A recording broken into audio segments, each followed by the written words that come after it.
हसीन सितारा अबू हुरैरा, नबी का प्यारा अबू हुरैरा। कोई नहीं कोई नहीं कोई नहीं है, मुस्तफा के बाद नबी कोई नहीं है। होगी नहीं सकता, होगी नहीं सकता। अस्सलामु अलैकुम वरहमतुल्लाहि वबरकातुहू। इन्नल हम्दुलिल्लाह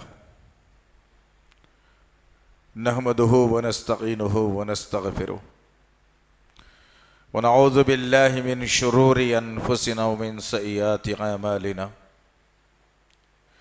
मन यहदियल्लाहु फला मुज़िल्ल लहु व मन युज़लिलहु फला हादिय लहु।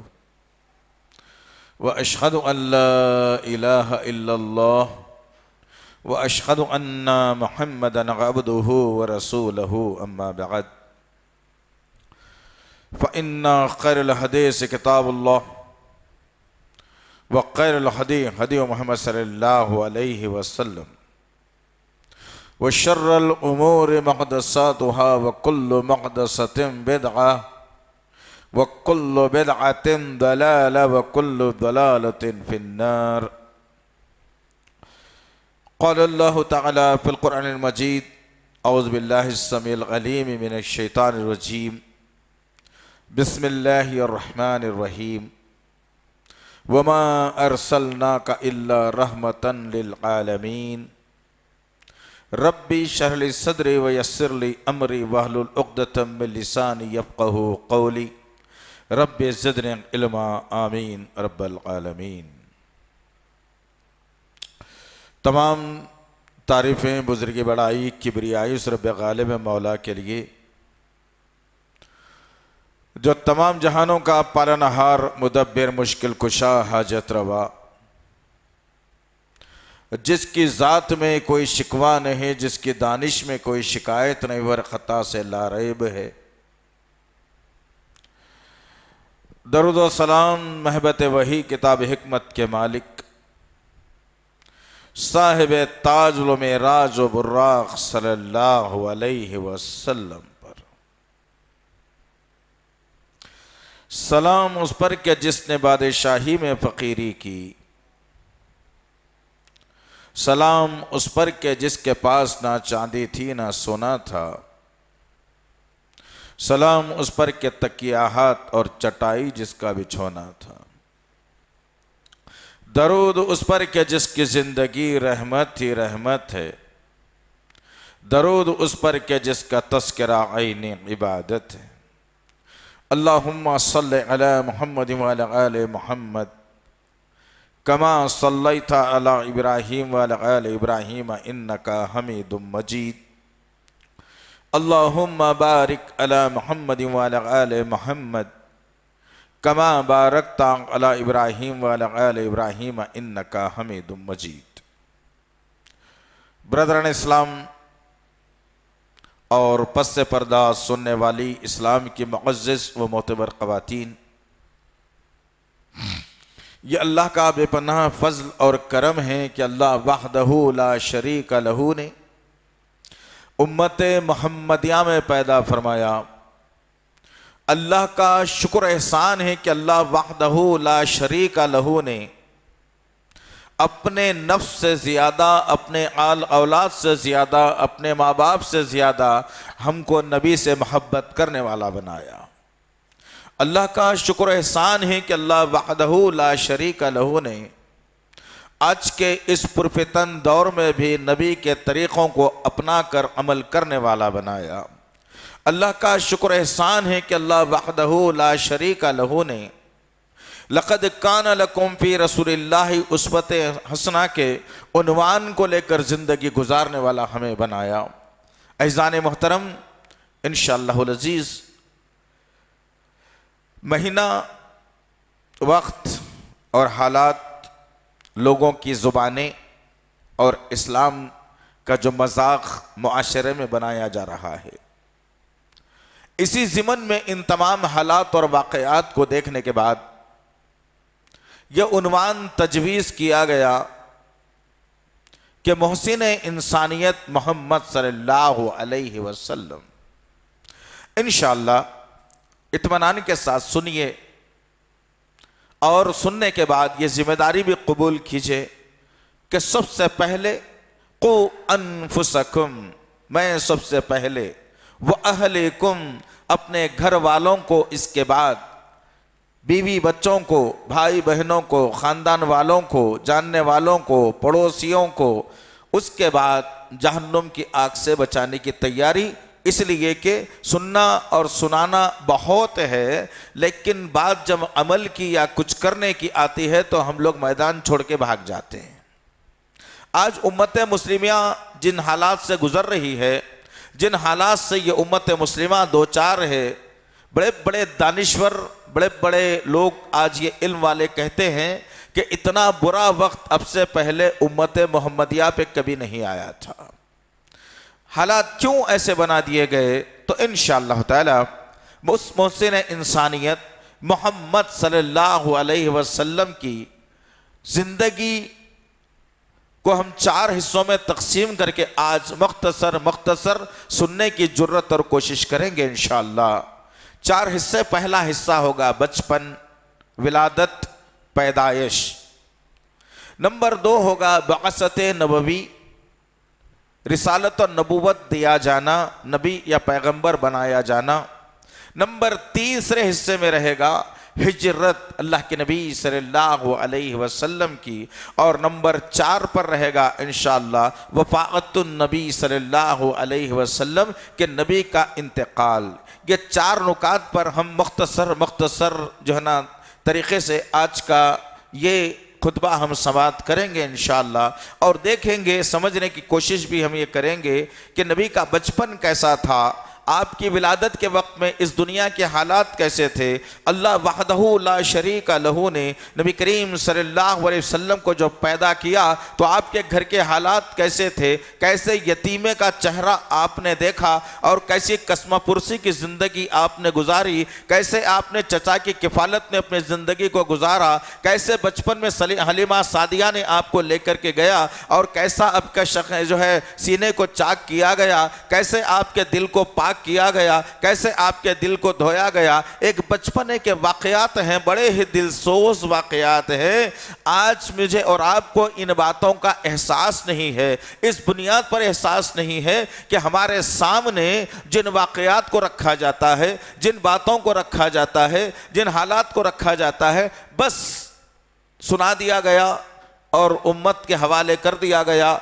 अब ये उम्मत चाहे तो समझे या ना समझे, इससे बोलने वाले का कोई ताल्लुक़ नहीं है। ये हालात पैदा कर दिए गए जिसकी बुनियाद पर हम आपसे इल्तिजा करते हैं कि एक एक लम्हे को मुख्तसर जो हालात आपके सामने रखे जाएंगे, इन छोटे छोटे लम्हों को आप अपने जहन में रखिए इंशाअल्लाह, उसको पैवस्त करने की कोशिश कीजिए। या तो इसकी दूसरी जिम्मेदारी आप ये कबूल कीजिए कि जो भी रिकॉर्ड हो जाएगा इंशाअल्लाह, जो रिकॉर्ड करने वाले हजरात हैं उनसे आप मिलिए और दरियाफ्त करें कि भाई ये सारी बातें मेरे जहन में तो नहीं है, ना मैंने इसे अपने फ़ोन में रिकॉर्ड किया है। अगर आपके पास ये रिकॉर्ड हैं तो ये जल्द से जल्द हम तक पहुंचा दीजिए ताकि हम अपने अहल-ओ-इयाल को, अपने ख़ानदान वालों को, अपने दोस्त अहबाब को ये सुना सकें ताकि उनको कुछ सुधरने का मौका मिल सके। इसलिए कह रहा हूँ अजीज़ान मोहतरम, इस्लाम का नाम लेकर इस्लाम को मजाक में ले लिया गया। इस्लामी मजलिस सजा कर मुसलमानों को बिठाकर लतीफ़े सुनाए जा रहे हैं। अस्तग़फिरुल्लाह रब्बी। फिर यह कौम के अंदर सुधार कैसे आएगा, इस कौम के अंदर से बिगाड़ कैसे पैदा होगा, फिर ये इस कौम के अंदर नबी की मोहब्बत अपने सीनों में कैसे पैदा होगी, कैसे ये नबी के चाहने और जानने और मानने वाले बनेंगे। अफसोसनाक बात है, जिनको कुरान पढ़ने बराबर नहीं आता वो लतीफ़े नहीं तो और क्या बोलेंगे। इंशाअल्लाह आज उनके भी ताल्लुक़ से थोड़ी बात रखने की कोशिश करूँगा।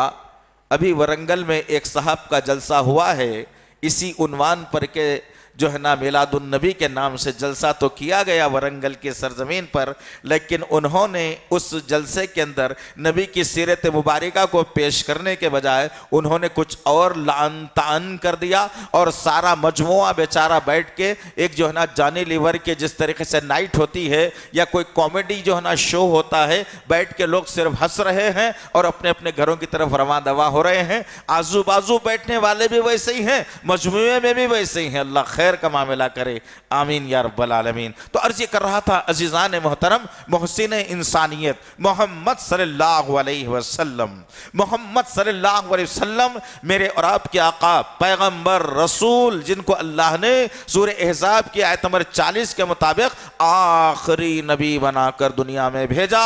नबूवत के सिलसिले को आप पर ख़त्म कर दिया गया। हाँ, ये और बात है कि दुनिया में जितने नबी आए, नूह अलैहिस्सलातु वस्सलाम से लेकर ईसा अलैहिस्सलातु वस्सलाम तक, इन हर नबी ने, हर रसूल ने एक नबी के आने की जरूर बशारत दी, वो मोहम्मद सल्लल्लाहु अलैहि वसल्लम है। हर नबी ने दी, या वो 1,24,000 हो या 1,44,000 हो या कुरान की सूरह बकरा की आयतों के मुताबिक 26 अंबिया हो, हर नबी ने अपनी नबूवत के अंदर इस बात को रखा और कहा कि दुनिया में आखिरी नबी आने वाला है। अगर हमारी नबूवत भी चलते रहे, वो नबी हमारे नबूवत के दौर में आ जाए, तो हमारी इत्तेबा को छोड़कर तुम उनकी इत्तेबा कर लेना।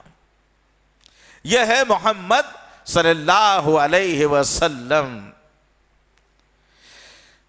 लोग जो है जो फ्री में मिले हुए चीजों को नबी पे कुर्बान करते हुए रहे है नहीं। माल फ्री में मिला, नबी पे कुर्बान, जान फ्री में मिली, नबी पे कुर्बान। अरे नबी पे कुर्बान करना क्या चाहिए था? साहबा ने क्या कुर्बान किया नबी पर, कैसे कुर्बान किया नबी पर, वो जानने की जरूरत है। तो मुख्तसर ये है जीज़ान मोहतरम, इंशाअल्लाह अज़ीज़ मैं ज़्यादा वक्त आपका ना लेते हुए, हो सकता है आपकी ज़िंदगी का 1 घंटा मैं लूँ इंशाअल्लाह ताला, हो सकता है मैं कोशिश करूं इसके और अंदर ख़त्म करने की, लेकिन फिर भी 1 घंटा हम जो है पकड़ के चलते हैं इंशाअल्लाह, ताकि इन 4 नुकात पर हमारी गुफ्तगू हो जाए और बीच में हालात पर भी हमारी गुफ्तगू हो जाए इंशाअल्लाह, है ना। तो इंशाअल्लाह ताला मैं उम्मीद करता हूं कि तमाम भाइयों ने और बहनों ने भी, ख़वातीन और मर्द हजरात ने अपने अपने फ़ोनों को या फ्लाइट मोड पर डाल लिया होगा या फिर उसे जो है ना बंद कर लिया होगा, इसलिए कि अल्लाह और उसके रसूल की बातों से ज़्यादा और कोई अहमियत वाली बात नहीं होती। हो सकती है क्या? किसी की भी नहीं हो सकती। अल्लाह और उसके रसूल की बात ही अहमियत वाली है हमारे नज़दीक। इस बात के आगे किसी और की बात हम नहीं सुन सकेंगे। इस बात के चलते हुए अगर ये बात आ गई कि तुम्हारी बेटी की तबीयत ज़्यादा ख़राब है, हम तवज्जो नहीं देंगे इंशाअल्लाह, है ना। इसलिए कि जब अल्लाह और उसके रसूल की बात सुनी जाती है तो पूरी तवज्जो के साथ सुनने की ज़रूरत है, उसकी अहमियत वरना ख़त्म हो जाती है, जिससे नुकसानात बहुत ज़्यादा होते हैं। तो आइए देखते हैं कि अल्लाह के नबी सल्लल्लाहु अलैहि वसल्लम का बचपन, इंशाअल्लाह बात को यहीं से शुरू करते हैं कि 570 या 72 साल का अरसा ईसा अलैहिस्सलातु वस्सलाम को गुजरे हुए इस दुनिया से उठा लिए गए। ईसा अलैहिस्सलातु वस्सलाम 570 या 72 साल का अरसा गुजरा और 570 या 72 साल के बाद एक वाकया पेश आया जिसको वाक़े फील कहा जाता है, हाथियों वाला का वाकया। अलम तरा कैफ फ़अल रब्बुका बि अस्हाबिल फील, जो काबे को ढाने के लिए एक अबराहा नामी जो है लश्कर निकला था, वो लश्कर काबे को ढाने के लिए निकला। और जब उस वक्त में अल्लाह के नबी के दादा अब्दुल मुत्तलिब जो है काबे के मुतवल्ली हुआ करते थे, और जब उसने अपने लश्कर को रोका और एक मुकाम पे रोक करके पहाड़ी चढ़ के वो पहाड़ी का दामन में जब आया, काबे को देखा और फिर पूछने लगा कि अब्दुल मुत्तलिब कौन? कहा कि मैं। कहा कि जो है ना हम यहाँ पर जो है काबे को ढाने के लिए आए हैं, कहा और फिर चला गया। दूसरा जब दिन आया तो देखा उसने ये कि 24 घंटे गुजर गए लेकिन काबे की हिफाजत के लिए कोई नहीं आ रहा है, काबे को बचाने के लिए कोई नहीं आ रहा है। जब उसने ये किया कि अब्दुल मुत्तलिब के कुछ बकरियों को लेकर कब्जे में ले लिया ताकि इसी बहाने कोई हमारे पास आए और हमारे से दरियाफ्त करे तो उसका जवाब हम दे सके। लिहाजा दूसरे दिन तक जो है ना वो बकरियां नहीं मिली तो आपके दादा पहुंचते हैं और सवाल करते हैं कि भाई मेरे बकरियां कहाँ हैं। वो आदमी कहता है अजीब इंसान है कि काबे को ढाने की बात हो रही है, काबे को मिस्मार करने की बात हो रही है, लेकिन तुम बकरियों के ताल्लुक से पूछते हो। तो अब्दुल मुत्तलिब ने एक तारीखी जवाब देकर के कहा कि जिसका घर है उसकी जिम्मेदारी है वो उसको बचाने की, मैं अपने माल की फिक्र करने के लिए आया हूं। वक्त गुजरा और अल्लाह वहदहू ला शरीका लहू ने उस अबराहा लश्कर को अबाबिल परिंदों के जरिए से तबाह बर्बाद कर दिया। वक्त गुजर गया। इस वाक़े के 55 दिन के बाद, 55 days आफ्टर, 55 दिन के बाद अल्लाह वहदहू ला शरीका लहू ने इस सरजमीन पर उस मोहसिन इंसानियत का वजूद अमल में लाता है जिसको मोहम्मद सल्लल्लाहु अलैहि वसल्लम कहा जाता है। जब आपकी पैदाइश वाक़ई हुई और आप छोटे से थे, आपने अपने हाथ, दादा ने अपने हाथों में उस शेरखार बच्चे को लिया। बहुत ही खूबसूरत और उम्दा बच्चा, एक नूरानी चेहरा लिया हुआ, टिमटिमाती निगाहों से अपने दादा के चेहरे पर नजर डाला हुआ। आपने उस बच्चे को लेकर के जो है काबे के सहन में आते हैं। लोग पूछते हैं कि अब्दुल मुत्तलिब इसका नाम क्या रखना चाहते हो। उस दौर का रिवाज ये था कि खानदान के बड़े लोगों के नाम से नाम रखा जाता था। जो खानदान का बड़ा आदमी इंतकाल कर गया, जब उसके कुछ कारनामे हो या ना हो, लेकिन खानदान का जो बड़ा होता था उसी के नाम से उसके नाम को रखा जाता था। लेकिन ये नाम चूंकि अरब के अंदर सबसे पहली मर्तबा रखा जा रहा था, अब्दुल मुत्तलिब से दरियाफ्त किया गया कि नाम क्या रखना चाहते हो। तो अब्दुल मुत्तलिब ने कहा कि मैं इसका नाम मोहम्मद रखना चाहता हूं। अल्लाहु अकबर। अरब के कबीलों ने कहा कि क्या अपने खानदान वालों पे नाम नहीं रखोगे? कहा कि नहीं, ये मोहम्मद है, मोहम्मद। आप ताज्जुब करेंगे, मोहम्मद सल्लल्लाहु अलैहि वसल्लम को के दो नाम हैं, एक अहमद, एक मोहम्मद। हमने कभी यह जानने की कोशिश नहीं की, ये इल्म हासिल करने की कोशिश नहीं की कि मोहम्मद आखिर नाम के माने क्या हो सकते हैं। क्या हमने कभी जानने की कोशिश की, कभी दरियाफ्त करने की कोशिश की कि अहमद के माने जो है ना क्या होते हैं, उसके मीनिंग क्या होते हैं, उसका तर्जमा क्या होता है, और मोहम्मद का तर्जमा और मीनिंग और माने क्या होते हैं। आज उम्मत मोहम्मदिया ये खसारे में जाने की वजह यही है कि जो नबी के जरिए से तुम जन्नत हासिल करने की दुआ करते हो, जिसके जरिए से शिफात हासिल करना चाहते हो, उसी के नाम के बारे में तुमको नहीं मालूम, तो फिर किस सिमत में हमारी जिंदगी जाती है। अल्लाहु अकबर। अहमद जो माने में आता है, जिसकी तारीफ बयान की गई हो। हर नबी ने तारीफ बयान की कि हमारे जो है बाद एक नबी आने वाला है, जो नबी आएगा उस पर तो ईमान लाना, ईमान कबूल करना। अहमद इसी ज़िमन में है कि जिसकी तारीफ पहले बयान की गई हो। और फिर मोहम्मद के माने ये हैं, सुभान अल्लाह वो बेहम्दिही, कि मोहम्मद के माने ये आते हैं कि जिसकी तारीफ बयान की जा रही हो। अल्लाहु अकबर।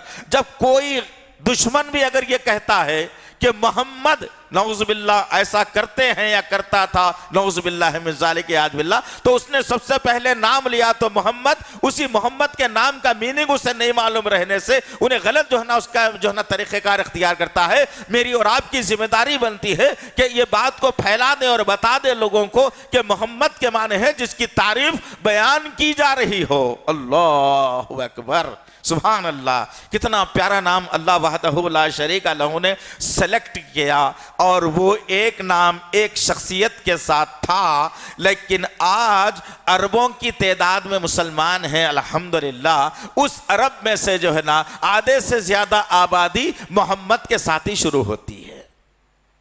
हर आदमी के साथ मोहम्मद जुड़ा हुआ है, हर आदमी के साथ मोहम्मद के बगैर नाम वो नहीं रख सकता।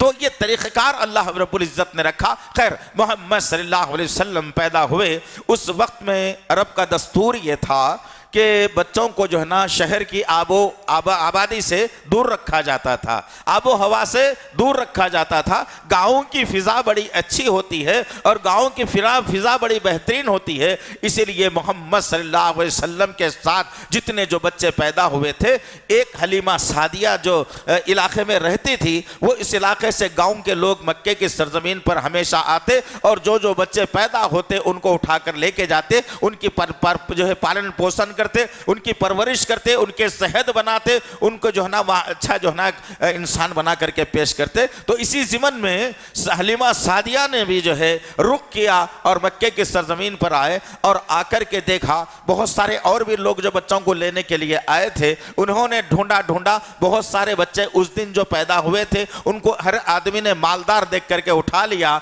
लेकिन मोहम्मद सल्लल्लाहु अलैहि वसल्लम गरीब थे। आपके वालिदे माजिद का इंतकाल पैदाइश से पहले हो चुका था। यतीमे का चेहरा आपने देख लिया था और फिर पैदा होने के चंद ही सालों के बाद वालिदा का भी इंतकाल हो गया।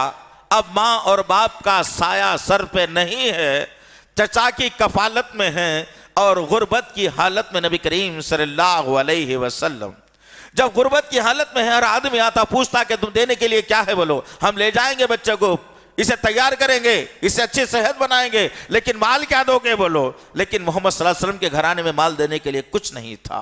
अल्लाहु अकबर। मैं उन बच्चों से दरख्वास्त करूंगा, उन नौजवानों से दरख्वास्त करूंगा जिनके माँ बाप के पास जायदाद है, जिनके माँ बाप के पास पैसा है, तो अपने माँ बाप की कदर कीजिए। आप अपने माँ बाप के पैसों की कदर कीजिए। आप उनके पैसों को बेजा लुटाने से गुरेज करिए। आप हर लम्हा हर कदम पर अपने माँ बाप की इताअत और फरमा बरदारी में जिंदगी गुजारिए आप, इसलिए कि मोहम्मद सल्लल्लाहु अलैहि वसल्लम लाशऊरी में है। नहीं मालूम आपको मैं कहाँ जाने वाला हूँ, मुझे कौन उठाकर ले जाने वाला है, मेरी परवरिश क्या होने वाली है। लेकिन आपके खानदान में पैसों का जो है ना बड़ा काल पड़ा हुआ था। आज सब कुछ है हमारे पास, लेकिन अगर नहीं है तो जमीर की आवाज नहीं है हमारे पास। हमारे दिल मुर्दा हो चुके हैं, हमारे जहन और सोच मुर्दा हो चुके हैं, हम दुनिया के तरफ मायल हो चुके हैं। तो गर्ज कहने का मकसद यह है, हलीमा सादिया ढूंढते ढूंढते आई और देखा कि एक शीर खार बच्चा खूबसूरत सा हाथ पैर मारता हुआ है। आपने बात किया आपके चचा से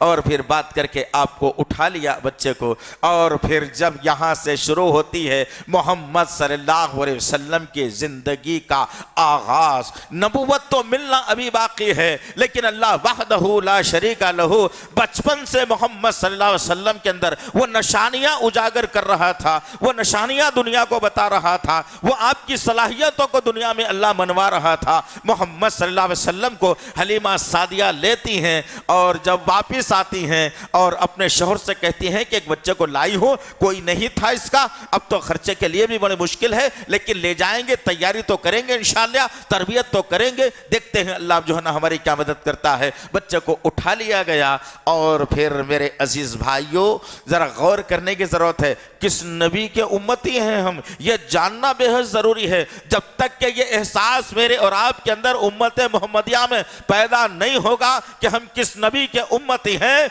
वो नबी की अहमियत हम समझ नहीं सकते, वो नबी की अहमियत और मुकाम को हम जान नहीं सकते। हम कौन है, हमारा रुतबा क्या है इस कायनात, इस सरजमीन में, इन इंसानों के दरमियान में, इन मजहबों के दरमियान में हम समझ नहीं सकते। इन वाकयात को अगर सीरीज से हम अगर समझेंगे तो समझ में आएगा कि मैं फख्र करूं, आप फख्र करें, औरतें और मर्द फख्र करें, बूढ़े और जवान फख्र करें कि सुभान अल्लाह हम ऐसे नबी के उम्मती हैं। नबी के अज़ीम सल्लल्लाहु अलैहि वसल्लम छोटे से उठा लिया गया और हलीमा सादिया अपने गोद में अपने बच्चे को लेकर, ये छोटे से यतीम बच्चे को लेकर निकलती हैं और जब आती हैं अपने ऊंट के पास, ऊंट इंतहाई खस्ता हालत में, इसीलिए कि वो इलाके में बहुत दिन से बहुत काल पड़ा हुआ था, खाना पीना नहीं मिल रहा था। वापस जब वहां से मक्का आ रहे थे तो सबसे पीछे रहने वालों में हलीमा सादिया की ऊंटनी थी और लोग कह रहे थे कि जल्दी चलो, लोग बच्चे खत्म तो ना हो जाए, लोग छोड़ छोड़ कर आगे जा रहे थे। सुभान अल्लाह व बिहम्दिही सुभान अल्लाहिल अज़ीम। बचपन से मेरे आका मोहम्मद सल्लल्लाहु अलैहि वसल्लम को अल्लाह ने सरदार ही बना के रखा, अमीर ही बना के रखा, इमाम ही बना के रखा। ये बातें उम्मत के सामने रखना है। ये उम्मत ये नौजवानों के सामने इन बातों को रखना है कि नबी के एजाज को अल्लाह ने बचपन से कैसे बुलंद बाला रखा। जब लेकर के हलीमा सादिया आती हैं और ऊँटनी की हालत इतनी कमज़ोर के चलने से खासिर है, लेकिन नबी करीम सल्लल्लाहु अलैहि वसल्लम को लेकर हलीमा सादिया ऊँटनी पर बैठती हैं, आपके शौहर पीछे बैठते हैं, और जब ऊँटनी निकलती है तो काफिले वालों ने इस मंजर को देखा कि काफिला पीछे छूट रहा है, वो कमज़ोर ऊँटनी वो काफिले से आगे आगे चल रही है। सुभान अल्लाह बिहम्दिही, अल्लाह वहदहू ला शरीका लहू ने इस सरजमीन पर रहने वाले इंसानों को और आसमान में बसने वाले फरिश्तों को, हवा में उड़ने वाले जिन्नात को, चरिंद और परिंद को बता दिया ये कोई मामूली बच्चा नहीं है, ये बच्चा पूरी कायनात की बागडोर संभालने वाला है। इमाम हमेशा आगे होता है, सिपह सालार हमेशा आगे होता है, खलीफा हमेशा आगे होता है, रहनुमा हमेशा आगे होता है, पीछे रह जाने वाला फिर वो इमाम भी नहीं होता, खलीफा भी नहीं होता। अल्लाह ने बता दिया। लोगों ने पूछने वालों ने कि हलीमा, अभी तो तुम्हारी ऊँटनी कमजोर चलने के काबिल नहीं थी, लेकिन अब क्या मामला हो गया है कि इसे क्या पिला दिया तुमने, क्या दिया तुमने इसे?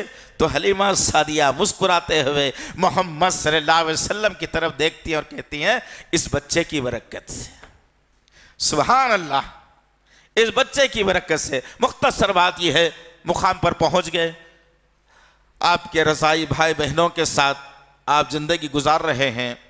एक वक्त वो भी आ गया कि जिब्राइल को अल्लाह वहदहू ला शरीका लहू ने हुक्म दिया कि जाओ जिब्राइल, मोहम्मद सल्लल्लाहु अलैहि वसल्लम के सीने को चाक करो और फिर उसके सीने को जो है ना धो करके जो है ना साफ करके ला दो। अल्लाहु अकबर। गौर करने की बात है अज़ीज़ान मोहतरम, जिसके दिल को अल्लाह वहदहू ला शरीका लहू एक मखसूस फरिश्ते के ज़रिए से जिसके दिल और सीने को साफ किया जा रहा है, क्या वो शख्सियत किसी के साथ नाइंसाफ़ी कर सकती है? नामुमकिन से बात है अज़ीज़ान मोहतरम। अल्लाह के नबी सल्लल्लाहु अलैहि वसल्लम के लिए एक तश्त लाया गया, उसमें जमज़म के पानी को डाला गया और एक झाड़ी के पीछे ले जाकर अल्लाह के नबी सल्लल्लाहु अलैहि वसल्लम के सीने को चाक किया गया।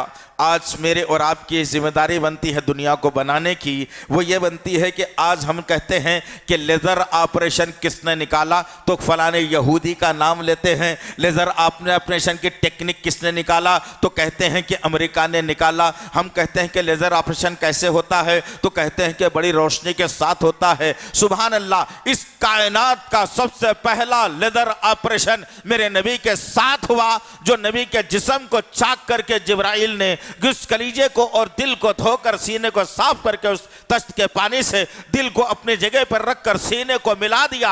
अल्लाह अकबर। सिर्फ वो निशान में बाकी रह गया, लेकिन समझ में नहीं आता कि क्या चीज हुई है। इस कायनात का सबसे पहला लेज़र ऑपरेशन जिब्राइल अलैहिस्सलाम ने मोहम्मद सल्लल्लाहु अलैहि वसल्लम के लिए किया, अल्लाह के हुक्म से। वक्त बदलता रहा, हालात बदलते रहे। एक वक्त वो भी आ गया कि अब हलीमा सादिया ने उस बच्चे को लाकर अपने चचा और दादा के हवाले कर देती है। मक्के की सरजमीन पर अल्लाह के नबी सल्लल्लाहु अलैहि वसल्लम की जो है ना वापसी है, और फिर दादा का इंतकाल हुआ। अबू तालिब जो हज़रत अली के वालिद हैं, उनकी जो है ना निगरानी में, परवरिश में अल्लाह के नबी सल्लल्लाहु अलैहि वसल्लम पल रहे हैं। वक्त गुजर रहा है। एक वक्त वो भी आया कि अबू तालिब जो है तिजारती काफिले को लेकर जो है जाना चाह रहे हैं शाम की सरजमीन की तरफ। मोहम्मद सल्लल्लाहु अलैहि वसल्लम ने ज़िद की और फिर मोहम्मद सल्लल्लाहु अलैहि वसल्लम की ज़िद पर चचा ने साथ में बिठा लिया और आपको तिजारती काफिले के साथ ले लिया। हालात बदलते रहे, वक्त गुजरता रहा, दिन और रात तब्दील होते रहे। जब शाम की सरजमीन से पहले आपने एक जगह पड़ाव डाला तो एक यहूदी राहिब खरीब में आया और कहने लगा, ये बच्चा कौन है तुम जानते हो? मैं इसके पेशानी पर वो चीज़ देख रहा हूँ जो नबूवत के दायरे में आती है। हो सकता है ये बच्चा आगे चलकर नबी और रिसालत बने। ए अबू तालिब, मैं तुमसे कहता हूँ कि इसे वापिस कर दिया जाए, इसे वापस भेज दिया जाए। यहूदियों के हाथ ये बच्चा लगेगा तो इसे हो सकता है कत्ल भी कर डालें। अल्लाह अकबर। यहूदी राहिब ने निशानदही की और अल्लाह के नबी सल्लल्लाहु अलैहि वसल्लम को वहां से वापस भेज दिया गया। एक और बात, ये एक निशानी थी जो मोहम्मद सल्लल्लाहु अलैहि वसल्लम को आगे चलकर जिम्मेदारी कबूल करना है।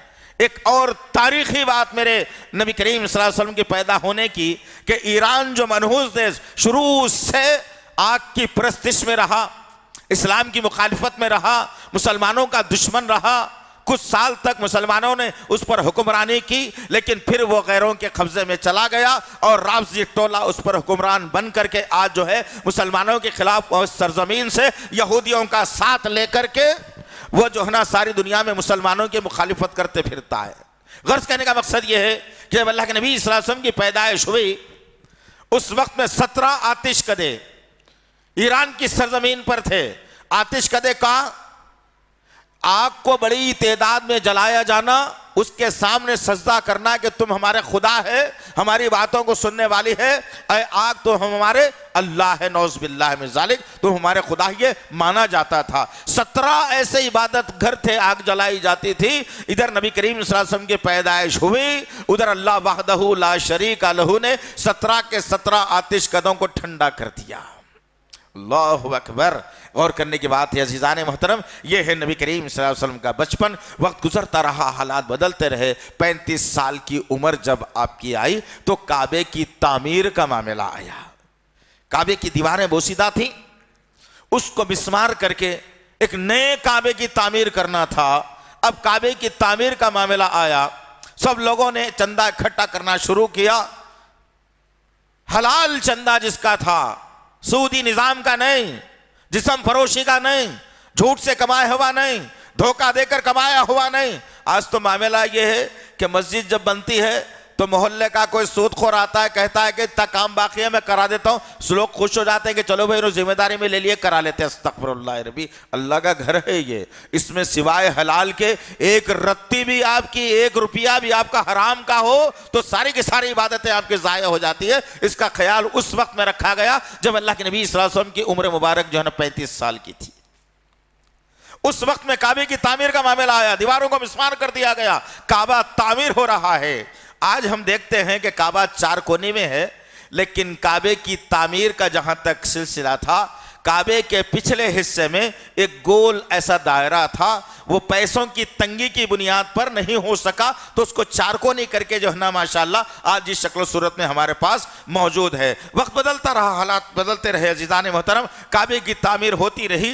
अब काबे के अंदर हजर अस्वद लगाने का मामला था, जो जन्नत से आया हुआ पत्थर, हजर अस्वद को लगाने का मसला आ गया। हर कबीला कहता था कि नहीं, हमारे कबीले का मिजाज ऊंचा है, हमारे कबीले की शान अलग है, ये काबा का अंदर जो है ना पत्थर हम लगाएंगे। हर कबीला अपने अपने तौर पर जो है ना तंग आ चुकर जो है हाथों में तलवारों को सौंत लिया। वक्त जो है ये बता दिया। अल्लाह के नबी सल्लल्लाहु अलैहि वसल्लम के पास बात आई तो अल्लाह के नबी सल्लल्लाहु अलैहि वसल्लम ने कहा कि परेशान मत हो, लड़ लो झगड़ लो मत, अभी नबूवत नहीं दी गई है। बात गौर से सुनना अज़ीज़ान मोहतरम कि नबी करीम सल्लल्लाहु अलैहि वसल्लम इख्तिलाफ पैदा करने नहीं आए दुनिया में, लड़ाने झगड़ाने नहीं आए दुनिया में, इत्तेहाद का पैगाम देने के लिए आए थे। वक्त बता दिया कि अल्लाह के नबी सल्लल्लाहु अलैहि वसल्लम के बात जब आई तो अल्लाह के नबी ने कहा कि देखो, कल सुबह शफक के फूटने से पहले जो कोई भी काबे की सरजमीन पर नजर आएगा आदमी, उस आदमी के कबीले को यह इख्तियार होगा कि वो जो है ना काबे की दीवार में ये पत्थर को नस्ब कर दे, लगा दे। सब लोग बात को मान लिए, चले गए। दूसरे दिन जब लोग धीरे धीरे कशाबा कशा ये कोशिश करते रहे कि हम सबसे पहले पहुंचेंगे, देखते क्या है, हर आदमी शजदर हो गया कि अंधेरा है, हल्का हल्का उजाला फैल रहा है। उसमें एक नूरानी चेहरा लिया हुआ नौजवान मोहम्मद सल्लल्लाहु अलैहि वसल्लम काबे के दरमियान जमीन पर बैठे हुए, 2 जानों। लोग देखकर कहने लगे कि अरे ये तो मोहम्मद है।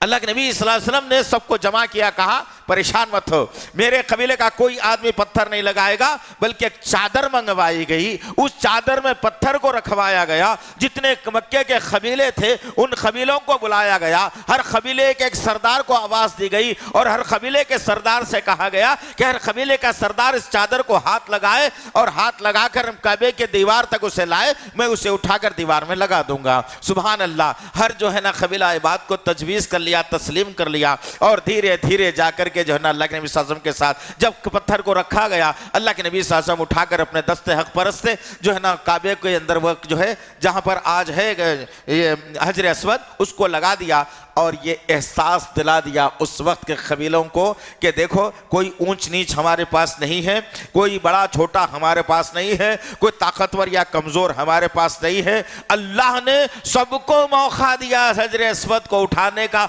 और लगाने का। हर कबीला खुशी खुशी अपने तरफ चला गया। मुख्तसर बात यह है अज़ीज़ान मोहतरम, 25 साल की उम्र में जब खदीजा कुबरा रज़ी अल्लाह अन्हा से जब निकाह हुआ, मेरे नबी का पहला निकाह था। जवानी के आलम में आप हैं, वक्त गुजरता रहा, हालात ऐसे बदलते रहे, हालात करवट लेते रहे और फिर अल्लाह के नबी सल्लल्लाहु अलैहि वसल्लम को बशारतें होने लगी कि अब यह दुनिया को तुम जो है तर्क करना है और गारे हिरा का रुख करना है। अल्लाह के नबी सल्लल्लाहु अलैहि वसल्लम धीरे धीरे कशां ब कशां ज़मीन से करीब 3500 फीट की बुलंदी, अल्लाहु अकबर, अंदाज़ा करो मेरे अजीज़ नौजवान साथियों, अल्लाह के नबी सल्लल्लाहु अलैहि वसल्लम को शुरू से मशक्क़तों में उठाया गया, शुरू से मशक्क़तों में डाला गया। आज अगर आप जाकर गारे हिरा देखते हैं तो सुभान अल्लाह, वहाँ पे सीढ़ियाँ भी बना दी गई, साइड से रेलिंग भी लगा दी गई, चलने वालों के लिए बीच में रुकने का मुकाम भी बना दिया गया।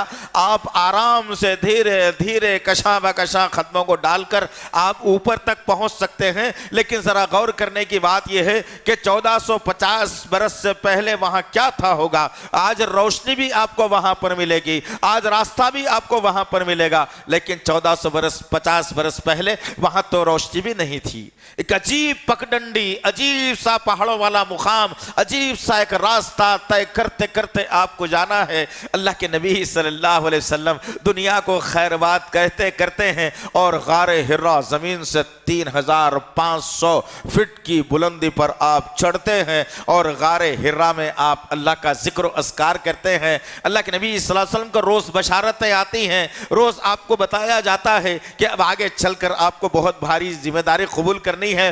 तमाम इंसानों के लिए फिक्रमंद आपको होना है। जो मान लिया आपका, आपको इसकी भी फिक्र करेंगे, जो नहीं माना आपको, आप उसकी भी फिक्र करेंगे। अल्लाह के नबी सल्लल्लाहु अलैहि वसल्लम का वक्त गुजर रहा है, उम्र मुबारक 40 जो है बरस की हो चुकी होती है। अब धीरे धीरे अल्लाह वहदहू ला शरीका लहू, वह नूर आपके सीने में अल्लाह दाखिल करना चाहता है, जिस नूर से आज मैं और आप गाफिल हैं, जिसे कुरान कहा जाता है। अल्लाह ने कलामुल्लाह कुरान मजीद के अंदर नूर की मिसाल कुरान से दी है। अब यह कुरान का नुज़ूल होना था, अब यह कुरान का नाजिल होना था और अल्लाह के नबी सल्लल्लाहु अलैहि वसल्लम को मोहम्मद बिन अब्दुल्लाह से मोहम्मद रसूलुल्लाह बनाया जाना था।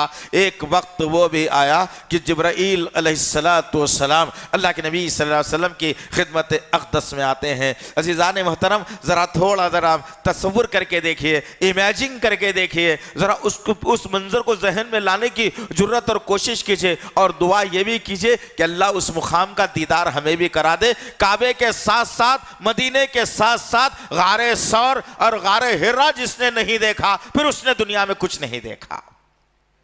मैं बड़े चैलेंज से कह रहा हूं बात आपके ये, जिसने मक्के को गया और गारे हिरा नहीं देखा, जिसने मक्के को गया और गारे सौर नहीं देखा, तो दुनिया में उसने कुछ नहीं देखा। ये दो इतने तकलीफ दे मुकामात मेरे नबी के हैं कि गारे हिरा पर जब आप चढ़ जाते हैं तो बहुत दूर तक दुनिया से कट के आप ऊपर चले जाते हैं। ताज्जुब करेंगे, अल्लाहु अकबर।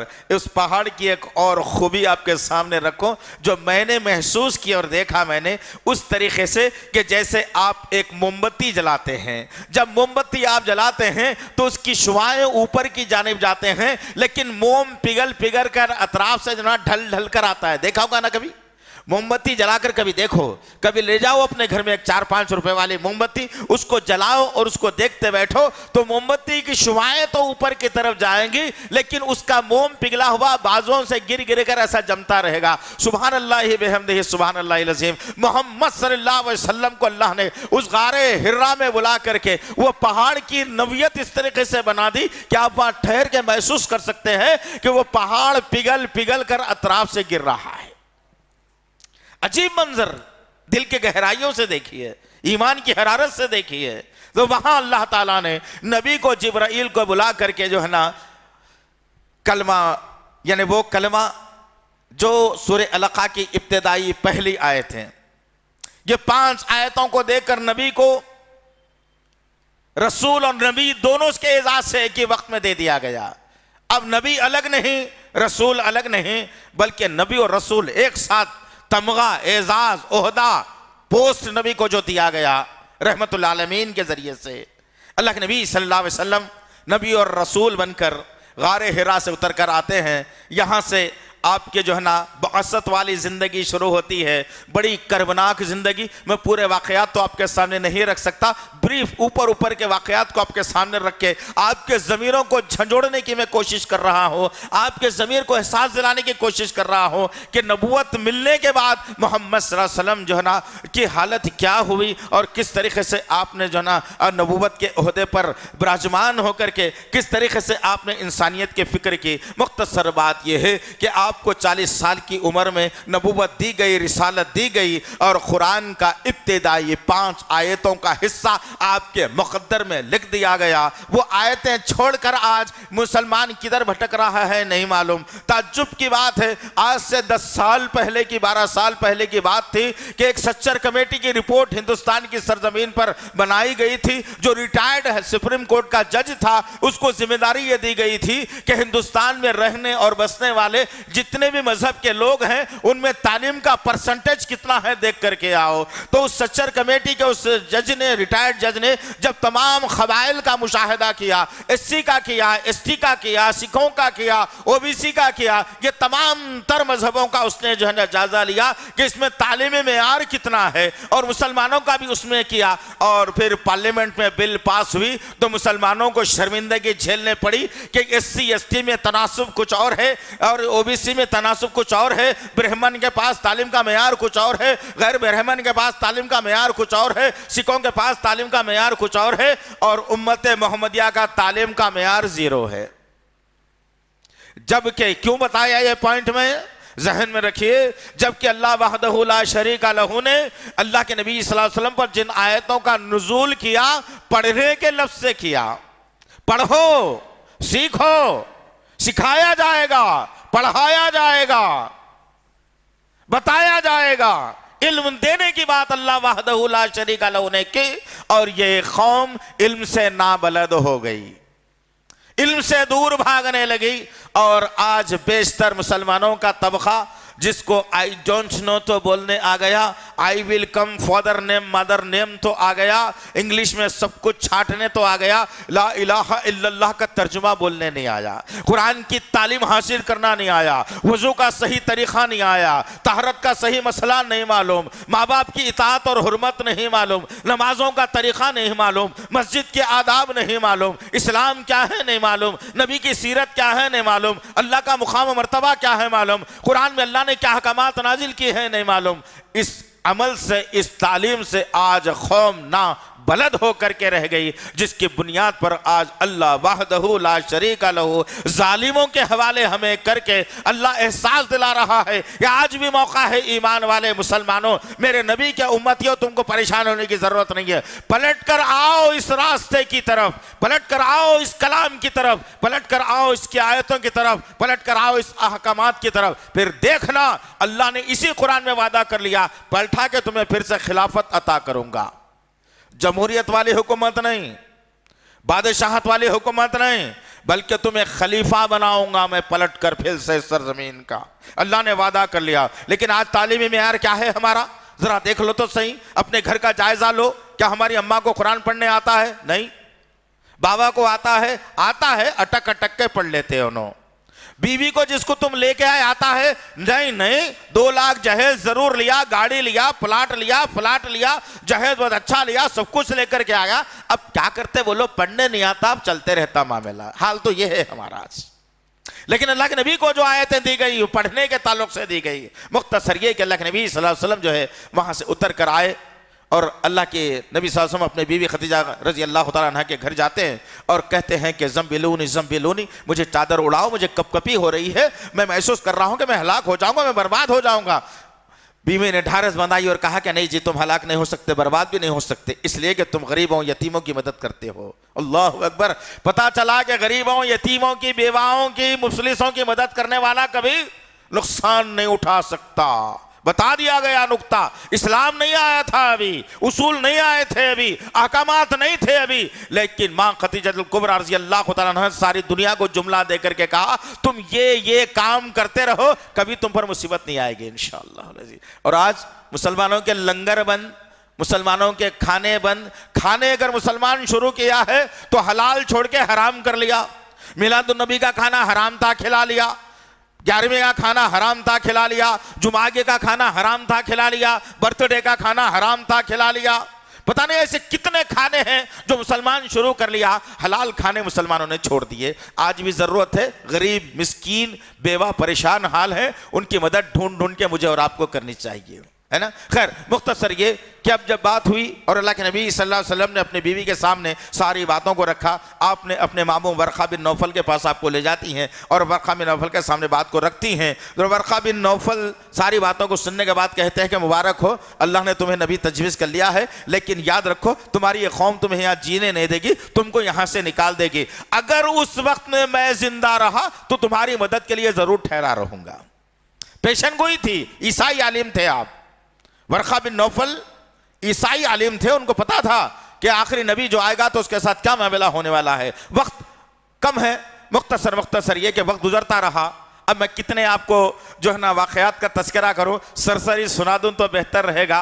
क्या मैं उस वाक़े का तस्करा करूं जब अल्लाह के नबी सल्लल्लाहु अलैहि वसल्लम दावत और तबलीग के लिए निकल जाते तो बच्चियां घर में छोटी होती, खदीजतुल कुबरा रज़ी अल्लाह तआला नहीं, और घर में मासूम बच्चियों के पैरों में कांटे चुबा दिए जाते और उनके खानों में मिट्टी डाल दी जाती। क्या मैं इसका तस्करा करूं? क्या मैं उसका तस्करा करूं? बौसत के बाद जो नबी को तकलीफ दी गई, मैं उसका तस्करा करूं कि मेरे नबी सजदे की हालत में है और मरे हुए ऊंट की सारी गंदगी लाकर मेरे नबी के सर पर डाल दी गई, जिससे मेरे नबी का जो है दम घुटने लगा।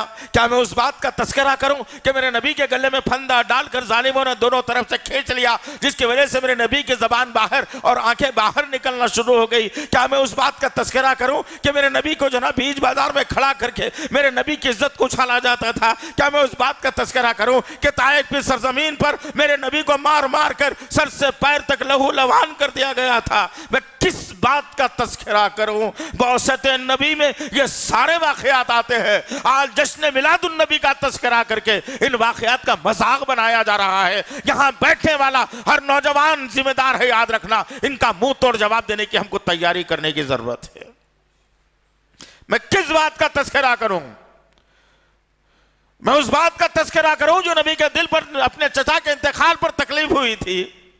मैं उस बात का तस्करा करूं कि चहीती बीवी जिंदगी से निकल गई, खदीजतुल कुबरा जो ढारस बंधाती थी हमेशा, जिसकी वजह से मेरे नबी कमजोर नजर आते थे। मैं किस बात का तस्करा करूं? मैं किस बात का तस्करा करूं कि नबी करीम सल्लल्लाहु अलैहि वसल्लम अपनी निगाहों से नबूवत वाली देख रहे हैं, बिलाल जमीन पर एड़ियां रगड़ रहा है, मुंह से चीखें निकल रही है, जालिम जुल्म कर रहा है, मेरे नबी जो है ना अल्लाह से दुआ करके चले जाते हैं। मैं किस बात का तस्करा करूं? बौसत नबवी में ये सारी चीजें आती हैं। इसका खुलासा हम करने बैठे तो 1 महीना तो क्या 1 साल भी अगर निकल जाता है तो कम पड़ जाता है हमारे लिए। मुख्तसर बात ये, 13 बरस तक मेरे नबी करीम सल्लल्लाहु अलैहि वसल्लम को सताया गया, मारा गया, इल्जाम लगाए गए, आपके साथियों को तकलीफें दी गई। अबू बकर को मार मार कर रज़ी अल्लाह तआला अन्हु को काबे की सरजमीन पर बेहोश कर दिया गया। अबू दर गिफ़ारी रज़ी अल्लाह तआला अन्हु को सर से लेकर पैर तक काबे की सरजमीन पर मार मार कर नबी के दिल को तकलीफ दी गई। कितनी बातों का तस्करा बौसत नबवी में आता है। एक बात का भी एहसास हमारे सीनों में नहीं है। कभी नमाज के लिए खड़े हो जाओ तो तस्करा करना कि अतराफ से सारे का सारा दुश्मन है, उन दुश्मन के दरमियान में मैं नमाज पढ़ रहा हूं, अब नमाज की हालत में मुझ पर हमला होने वाला है तो मेरी क्या दुर्गत बनाई जाने वाली है, यह एहसास कम से कम एक नमाज में तो अपने दिल में पैदा करो। 13 बरस, 1-2 नहीं। 13 बरस के बाद अल्लाह के नबी सल्लल्लाहु अलैहि वसल्लम को हिजरत का हुक्म होता है। मोहसिन इंसानियत, 13 बरस के बाद हुक्म हुआ, चलो मोहम्मद सल्लल्लाहु अलैहि वसल्लम अब काबा छोड़ना है, मदीने की सरजमीन पर हिजरत करके जाना है। अल्लाह के नबी सल्लल्लाहु अलैहि वसल्लम को इत्तला मिली। अल्लाह के नबी सल्लल्लाहु अलैहि वसल्लम ने अपनी जितने लोगों की जो अमानतें थी रखी हुई, वो एक जगह जमा की नाम से, हजरत अली रजी अल्लाह तआला अन्हु के हवाले की और कहा, अली हमारे जाने के बाद इन अमानतों को लोगों तक पहुंचा देना। अल्लाह अकबर, कितना एहतमाम मेरे नबी का, कितना एहतमाम। मुसीबत परेशानी सर पर है, दुश्मन बाहर अतराफ में मोहल्ले में फैला हुआ है कि मोहम्मद जैसे ही घर से निकलेगा हर कबीले का आदमी टूट कर हमला करेगा और मोहम्मद सल्लल्लाहु अलैहि वसल्लम को नौजुबिल्लाह खत्म कर देगा। इन हालात में मेरे नबी ने लोगों की फिक्र कर रहे हैं कि हर कबीले के हर लोगों की अमानतें मेरे पास रखी हुई हैं। अली ये अमानत फलाने कबीले की है, ये अमानत फलाने कबीले की है, उसमें कोई गड़बड़ मेरे नबी ने नहीं की। आज का मामला तो ये है कि जिम्मेदारी दी जा रही है मुसलमान जमातों की, तो जमातों के जिम्मेदार हैं मुसलमानों का नाम लेकर मुसलमानों की प्रॉपर्टियां बेच ले रहा। अफसोस, सद अफसोस, फिर किस नबी का नाम लोगे तुम? मेरे नबी ने तो एहसास दिलाया इस बात को, इस बात का मुझे नबी ने एहसास दिलाया कि हालात चाहे कुछ भी हो तुम लोगों के साथ गड़बड़ नहीं कर सकते। गर्ज कहने का मकसद यह है अजीजान मोहतरम, अल्लाह के नबी सल्लल्लाहु अलैहि वसल्लम हजरत अली के हवाले कर दिए और फिर अल्लाह के नबी सल्लल्लाहु अलैहि वसल्लम अबू बकर सिद्दीक रजी अल्लाह तआला अन्हु, रात का अंधेरा है, फजर से पहले का वक्त है, हजरत अली को बिस्तर पर सुला दिया, अमानतें दे दी, दुश्मन बाहर इंतजार कर रहा है, लेकिन अल्लाह वहदहू ला शरीका लहू ने नबी को हिकमत सिखाई और अल्लाह के नबी सल्लल्लाहु अलैहि वसल्लम ने जमीन से कुछ रेत को उठाया और फिर सूरह यासीन की उन आयतों को पढ़ना शुरू कर दिया। वजअलनी मिन बैनि ऐदीहिम सद्दन व मिन खल्फिहिम सद्दन फअग़शयनाहुम फहुम ला युबसिरून। सुभान अल्लाह, इन आयतों को अल्लाह के नबी सल्लल्लाहु अलैहि वसल्लम पढ़ते गए और रेत बाहर अपने घर से निकलकर दुश्मन की तरफ उड़ाने लगे। अल्लाह वहदहू ला शरीका लहू दुश्मन के आंखों पर पर्दा डाल दिया और अल्लाह के नबी सल्लल्लाहु अलैहि वसल्लम और बकर सिद्दीक रजी अल्लाह तआला इलाका छोड़कर निकल रहे हैं। अल्लाह के नबी सल्लल्लाहु अलैहि वसल्लम एक मुकाम पर पहुंचे और पलटकर काबे को देखने लगे। अबू बकर सिद्दीक कहते या रसूलल्लाह निकलते हैं। अल्लाह के नबी सल्लल्लाहु अलैहि वसल्लम ने तारीखी जुमला कहा, काबे से मुखातिब होकर कहा, क्या काबा तू मुझे बहुत महबूब है, तुझे छोड़कर मैं जाना नहीं चाहता, लेकिन क्या करूं ये दुश्मन मुझे जीने नहीं देते। अल्लाहु अकबर, ये मोहब्बत थी नबी की काबे के साथ। निकले, आगे बढ़े। अबू बकर सिद्दीक को देखा गया कि कभी आगे चलते हैं, कभी पीछे चलते हैं, कभी दाएं कभी बाएं चलते हैं। अल्लाह के नबी सल्लल्लाहु अलैहि वसल्लम ने पूछा, अबू बकर सीधा चल, कभी आगे चलता कभी पीछे चलता है, कभी दाएं बाएं चलता है, माजरा क्या है आखिर?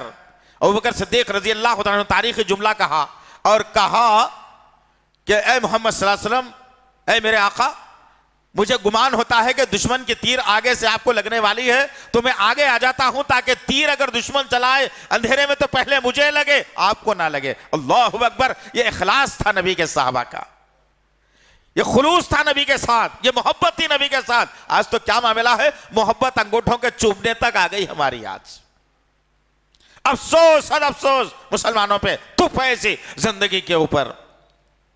आगे बढ़ते रहे, कभी आगे कभी दाएं कभी पीछे, यही जवाब दिया, तीर किधर से आएगी पता नहीं, मुझे लगे तीर आपको ना लगे। धीरे धीरे रास्ता तय करते करते उस मुकाम पर पहुंचते हैं। एक तरफ गारे हिरा, एक तरफ गारे सौर। उस वक्त में क्या रास्ता था नहीं मालूम, आज तो रास्ता बना दिया गया है, आप ऊपर तक कार लेकर के जा सकते हैं आराम से। कभी जाओ, पैसे जमा करो, पाना नको खाओ, चाय नको पियो, अल्लाह के वास्ते। थोड़े खानों में कम कर लो, पुराने कपड़े हैं तो उसमें चला लो, लेकिन एक गल्ला बना के डाल के बोलो अल्लाह 60,000 70,000 का मामला है, बरकत दे दे, इसमें जमा कर रहा हूं ताकि इन पैसों से उम्रे की नीयत से जाऊं और वहां पर इन तमाम हालात का मुशाहिदा करके आओ जिस सरजमीन पर मेरे नबी ने जो तकालीफ को झेला था। है जज्बा ये? नहीं। ये क्या मालूम भाई, दोस्त के वलीमे का हार है, नहीं नहीं भाई 500 रुपए तो मेरे तरफ से है, देखो ले लो। अस्तगफिरुल्लाह, ये नाजायज पैसे तुम्हारे, सोच नाजायज तुम्हारी। वो कैसे लोग थे जो जानों को लगा देना गवारा करते थे नबी के साथ। वक्त गुजरता रहा, गारे सौर तक पहुंचे। कैसा गारे सौर है भाई, चल के जाने की जगह नहीं है। गारे हिरा बराबर चल के नहीं जा सकते आप, इतनी तकलीफ दे जगह अंदर जाने के लिए। गारे सौर ये तो लेट के जाना है, लेट के गोल फिर के अंदर जाना है। पहाड़ के अंदर इतनी सी जगह, अंदर कुछ जगह बनी हुई, बाहर से दोनों पहाड़ों के दरमियान में इतनी जगह। यहां से लेटो और गोल घूमते हुए अंदर जाओ, चल के नहीं जा सकते आप। गारे सौर, अल्लाह अकबर। जब अल्लाह के नबी जाने की कोशिश की, जो जान निसार यार गार, या अल्लाह अकबर, अबू बकर सिद्दीक रज़ियल्लाहु अन्हु ने कहा, या रसूलल्लाह रुक जाइए, मत जाइए आप, रुक जाइए, मैं देखता हूं पहले क्या हो रहा है अंदर, क्योंकि कब से बंद है गार नहीं मालूम, कुछ बूझी जानवर अगर है तो आपको नुकसान पहुंचाएगा, मैं जाकर के पहले साफ सफाई करूं फिर आप आ जाना। यह थी मोहब्बत अपने अमीर के साथ, अपने रहनुमा के साथ, अपने नबी के साथ, अपने उस्ताद के साथ। यह मोहब्बत थी उस वक्त लोगों की। अबू बकर सिद्दीक रज़ियल्लाहु अन्हु कहते हैं, मैं अंदर गया, साफ सफाई की और अपने खमीज को मैं फाड़ा और कुछ सुराखें थी, उन सुराखों को मैंने बंद किया। अब इत्मीनान हो गया कि कोई जानवर बाहर नहीं आ सकता, अब कोई नुकसान नहीं पहुंचा सकता।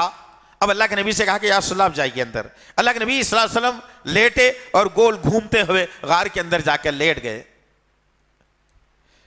पीछे अबू बकर सिद्दीक रज़ियल्लाहु अन्हु जा गए और जाकर के आप दीवार से टेक लगाकर बैठते हैं और अल्लाह के नबी से कहते हैं, या रसूलल्लाह बहुत थक गए आप, कुछ देर मेरे रान पर पैर रखे और आराम कर लीजिए, आपकी थकन मुझसे देखी नहीं जाती। अल्लाह अकबर। ये मोहब्बत कब पैदा होगी नबी से हमारे पास, कब पैदा होगी? अच्छे अच्छे ग़िज़ाएं खा के, चोरी का करंट जला के, लोगों को तकलीफ दे के, जलसा जुलूस में नारे गलत लगा के, इल्जामात लगा के, क्या तुम ये मोहब्बत हासिल करना चाहते हो? नामुमकिन सी बात है ज़िदाने मोहतरम। गर्ज वक्त गुजरा, जैसे अंधेरा चाह रहा था, एक सुराख से अबू बकर सिद्दीक कहते हैं, मैं महसूस करने लगा कि कुछ सर सर की आवाजें आ रही है। मैंने आओ देखा ना ताऊ देखा, अपना पैर उठाया और अपनी एड़ी लगाकर उस सुराख को बंद कर दिया। जैसे ही मैंने सुराख को बंद करना था, उसमें से सांप निकल रहा था, जहरीला सांप, मेरी एड़ी को डस लिया और मुझे शदीद तकलीफ होने लगी। एक तरफ मेरा दर्द है, जरा सोचना ज़िदाने मोहतरम, मेरी माओ बहनों तुम भी गौर करना, इमेजिन करो हर चीज को, तसव्वुर में लाना, सुनने की आदत मत डालो, तसव्वुर करो कि क्या हाल हुआ होगा। अबू बकर सिद्दीक कहते हैं कि एक तरफ मेरे आका की नींद है और आराम है, मैं नहीं चाहता कि उनको खलल हो, मेरी जान चली जाए लेकिन तुमको खलल ना हो। एक तरफ वो जहर था सांप का जो मेरे जिस्म में सरायत कर रहा था, मेरे जिस्म में धीरे धीरे वो जहर बढ़ रहा था, मेरी तकलीफ हो रही थी। मैं अपने आका के चेहरे की तरफ देखता और सांप की तरफ मैं देखता, कहीं और निकल के नुकसान ना पहुंचाए। हालात वक्त बदलता रहा। कुछ देर के बाद मैं क्या देखता हूं कि मेरे चेहरे के ऊपर पसीने के खतरात आ गए। दर्द को मैं बर्दाश्त नहीं कर सक रहा, लेकिन मेरे आका की नींद मेरे दर्द से ज्यादा मुझे अजीज थी। यह मोहब्बत होना है, अपने नबी से ये मोहब्बत करो। कामयाबी चाहते हो, जन्नत चाहते हो, तो ये मोहब्बत अपने नबी से हमको करने की जरूरत है। हुआ ये कि अल्लाह ने नबी के उस मायाना साथी और जज्बे शहादत को देख करके अल्लाह वहदहु ला शरीक लहू ने अबू बकर सिद्दीक रज़ियल्लाहु तआला अन्हु के पेशानी से एक बड़ा पेशानी जो है पसीने का रेला निकला और नबी करीम सल्लल्लाहु अलैहि वसल्लम के पेशानी मुबारक पर गिरता है। अब जब गिरते ही अल्लाह के नबी सल्लल्लाहु अलैहि वसल्लम की आंख खुली और आपने देखा कि अबू बकर सिद्दीक पसीने में शराबोर है, तरस से कर्रा रहे। हुआ क्या? पूछा क्या हुआ अबू बकर बताओ। अबू बकर सिद्दीक रज़ियल्लाहु तआला अन्हु कहते हैं, क्या बताऊं या रसूलल्लाह, सांप निकल रहा था, सुराख से मैंने पैर लगा दिया, उसने डस लिया। अल्लाह के नबी सल्लल्लाहु अलैहि वसल्लम कहते हैं, कहां जल्दी बताओ। जब एड़ी बताई गई, जहर सरायत करने लगा, तो अल्लाह के नबी सल्लल्लाहु अलैहि वसल्लम के नबुवत का पहला मोजज़ा अल्लाह ने बताया कि अल्लाह के नबी सल्लल्लाहु अलैहि वसल्लम ने कहा कि घबराओ नहीं, अल्लाह तुम्हें हलाक नहीं करेगा, बर्बाद नहीं करेगा। आपने अपना थूक लिया और जहां सांप काटा था उस मुकाम पर अल्लाह के नबी ने लगा दिया और अल्लाह ने वो मंजर बता दिया, चश्मे फलक ने वो मंजर देखा कि वो थूक के अंदर अल्लाह ने इतना असर दिया कि देखते ही देखते वो जो है सांप का जहर अबू बकर सिद्दीक रज़ियल्लाहु तआला की जिंदगी से हमेशा के लिए चला गया। यह है मोजज़े नबवी। कभी किसी वक्त इंशाअल्लाह सिर्फ मोजज़ात पर ही गुफ्तगू हम जरूर करेंगे इंशाअल्लाह अज़ीज़। मुख्तसर अज़ीज़ान मोहतरम, वहां से निकले सुराका इब्न जोशम मुतलजी, पीछा करता रहा जादूगर। अल्लाह के नबी सल्लल्लाहु अलैहि वसल्लम जैसे ही पलट कर देखते घोड़ा जमीन में धंस जाता। अल्लाह के नबी सल्लल्लाहु अलैहि वसल्लम के पास आया और कहने लगा, ए मोहम्मद सल्लल्लाहु अलैहि वसल्लम, मेरा घोड़ा जमीन में धंस रहा, मुझे बचा लीजिए, आमान दे दीजिए मुझे। अल्लाह के नबी सल्लल्लाहु अलैहि वसल्लम ने कहा, आमान तुझे मैं देता हूं, मैं तेरे हाथ में किसरा के कंगन देख रहा हूं। अल्लाह के नबी सल्लल्लाहु अलैहि वसल्लम हिजरत के लिए निकल गए, धीरे धीरे कशा बकशा रास्ते में जा रहे हैं। अल्लाह के नबी सल्लल्लाहु अलैहि वसल्लम और अबू बकर सिद्दीक रज़ियल्लाहु अन्हु ने देखा कि जंगल के अंदर बियाबान में एक झोंपड़ी पड़ी हुई है, कुछ बकरियां हैं जिनके पेट सूखे हुए, थन सूखे हुए, अजीब सी कश्मकश में हैं। जब वहां पहुंचते हैं, एक बूढ़ी ज़ईफ खातून बैठी हुई है। जाकर उम्मे माबद, जिनका नाम तारीख में मिलता है, पूछते हैं क्या उम्मे माबद कुछ हमारे लिए खाने पीने का इंतजाम है? कहते हैं कि कुछ नहीं है हमारे पास, बकरियां भी हैं, थन सूखे हुए हैं, कुछ नहीं मिल सकता इससे। अल्लाह के नबी सल्लल्लाहु अलैहि वसल्लम ने कहा कि एक बकरी को लाओ। जब बकरी करीब लाई गई, अल्लाह के नबी सल्लल्लाहु अलैहि वसल्लम ने बिस्मिल्लाह कहकर उस बकरी के थन को जब हाथ लगाया, अल्लाह वहदहू ला शरीका लहू ने उम्मे माबद की बकरियों में ऐसी जान डाल दी कि सारे के सारे बकरियों के थन भरना शुरू हो गए। अल्लाह के नबी सल्लल्लाहु अलैहि वसल्लम उसे निथारते हैं, एक कटोरे में लेते हैं, अबू बकर को पिलाते हैं, उम्मे माबद को देते हैं, खुद भी पीते हैं और कहते हैं कि उम्मे माबद तुम्हारे शौहर आए तो हमारा सलाम कहना और उनके जो है ना ये तोहफा पेश करना कि ये दूध इससे पी लेना। और कुछ देर के बाद उम्मे माबद जब घर आते हैं तो अजीब सी खुशबू महसूस करते हैं, घर में अजीब सी खुशबू आ रही है घर के अंदर। अबू माबद पूछते हैं कि मामला क्या है? उम्मे माबद क्या हुआ, ये खुशबू कैसी आ रही है अपने घर के अंदर? अल्लाहु अकबर। उम्मे माबद ने सारे का सारा माजरा मामला पेश किया तो अबू माबद कहते हैं कि उम्मे माबद उन्हें रोक लेती, अपना मेहमान बना लेती। तुम नहीं जानती वो अल्लाह का आने वाला आखिरी नबी है जो हमसे जुदा होकर चला गया। अल्लाहु अकबर। ये नबी की खुसूसियात में से हैं अल्हम्दुलिल्लाह। हिजरत हुई, मैं मुख्तसर करके बताना चाह रहा हूं, वक्त तेजी से जा रहा है। हिजरत में जो तकालीफ अल्लाह के नबी सल्लल्लाहु अलैहि वसल्लम, कितने किलोमीटर का सफर कुछ पता भी है तुमको इस बात का? आज एक बच्चे से कहा जाता है जरा चौरस्ते को जाके कुछ सामान ला दो, गाड़ी पूछता है उन्हें, दो भाई गाड़ी दो। बगैर गाड़ी के कुछ काम नहीं हो सकता। पैदल चलने की आदत हमारी खत्म हो गई, इतना नहीं और कमजोर हो गए।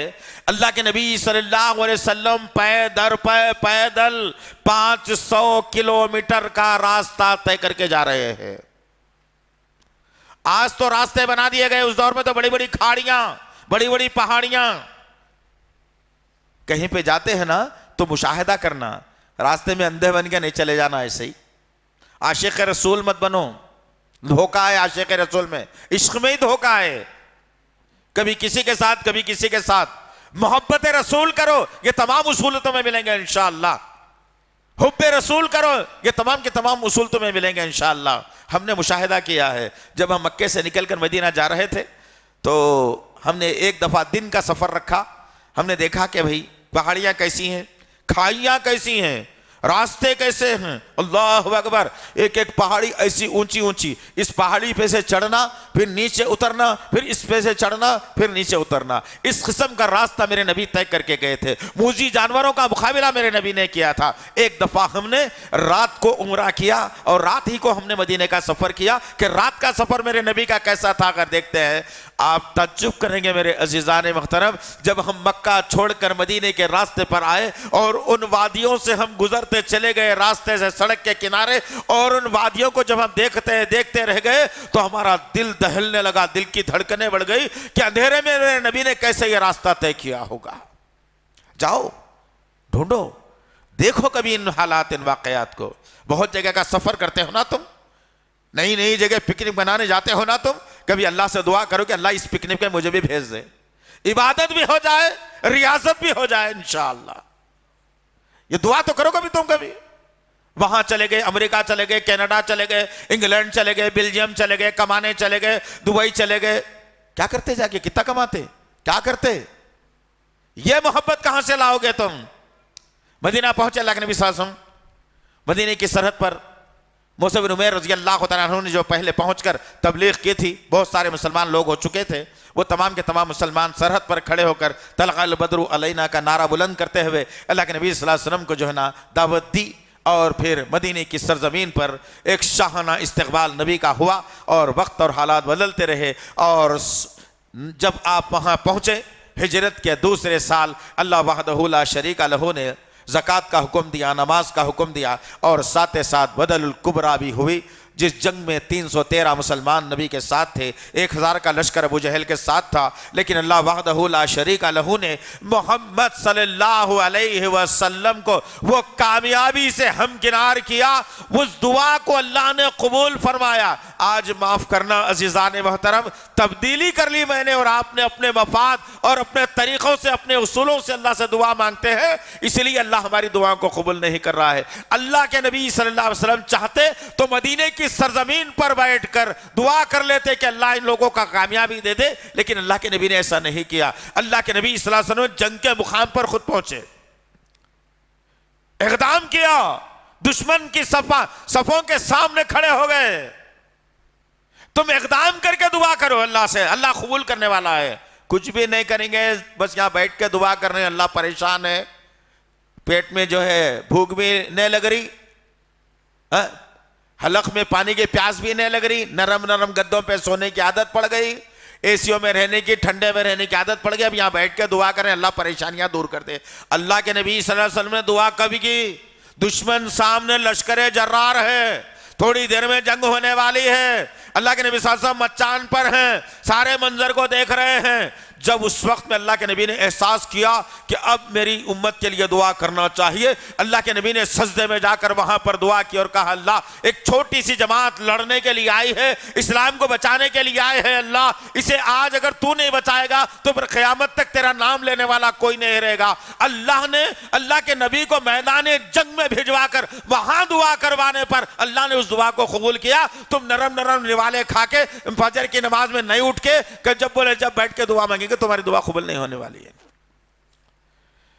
कभी कभी इक़दाम के लिए भी तैयार रहना पड़ता है, याद रखो इस बात को। खाली जुमलेबाजी से काम होने वाला नहीं है। वक्त और हालात बदल गए, वक्त बदल गया, हालात बदल गए। अब आंख में आंख डालकर दुश्मन से बात करने का वक्त है, सीने को फुलाकर बात करने का वक्त है, आवाज में तलखिलाकर बात करने का वक्त है, हाथ और पैर से भी बात करने का वक्त है। याद रख लो, हालात बदल चुके हैं। तुम आराम से निवाले खा खा के अगर जिंदगी गुजारोगे, तुम्हारा कुछ नहीं होने वाला है। इसलिए हमारी दुआएं रायगा जा रही हैं, कोई दुआ कबूल नहीं हो रही हमारी। खैर, तो मुख्तसर बात यह है कि अल्लाह के नबी सल्लल्लाहु अलैहि वसल्लम 6 साल के बाद फिर मैदान उहद में कामयाबी, खैबर में कामयाबी, तबूक में कामयाबी, ये कामयाबियों का सिलसिला चलता रहा। अल्लाह के नबी सल्लल्लाहु अलैहि वसल्लम बड़े बड़े बादशाहों को जो है खुतूत लिखते रहे। 8 साल का अरसा गुजरा, 9 साल, 8 या 9 साल का अरसा गुजरा। बीच में सुलह हुदैबिया भी हो गई, अल्लाह के नबी ने मुआहदा भी कर लिया, उसमें भी अल्लाह ने कामयाबी दे दी, दुश्मन को अल्लाह ने ज़ेर कर दिया। अब हज के इरादे से अल्लाह के नबी सल्लल्लाहु अलैहि वसल्लम निकले और हज्जतुल विदा आप करते हैं, आखिरी हज। और जब आखिरी हज हुआ, 1,44,000 या 40,000 साहबा की जमात आपके साथ मौजूद है। हज के इंतजामात हुए और हज के तमाम अरकान मुकम्मल हुए। जबल रहमत पर अल्लाह के नबी सल्लल्लाहु अलैहि वसल्लम ने उम्दा और बेहतरीन खुतबा दिया। उस खुतबे में बता दिया कि ना गोले को कारे पर फ़ौक़ियत है, ना काले को गोरे पर फ़ौक़ियत है, ना किसी को जो है ना अमीर को गरीब पर फ़ौक़ियत है, ना गरीब को अमीर पर फ़ौक़ियत है, ना अरब को अजम पर फ़ौक़ियत है, ना अजम को अरब पर फ़ौक़ियत है। तमाम उसूल और ज़वाबित औरतों और मर्दों के ताल्लुक़ से मसावात में अल्लाह के नबी सल्लल्लाहु अलैहि वसल्लम ने बता दिया। और आखिरी में अल्लाह के नबी सल्लल्लाहु अलैहि वसल्लम ने इस उम्मत पर एक भारी जिम्मेदारी आयद की। उसको हमने पसे पुश्त पीठ के पीछे डाल दिया, अपनी नफसानी ख्वाहिशात के तले दफन कर दिया।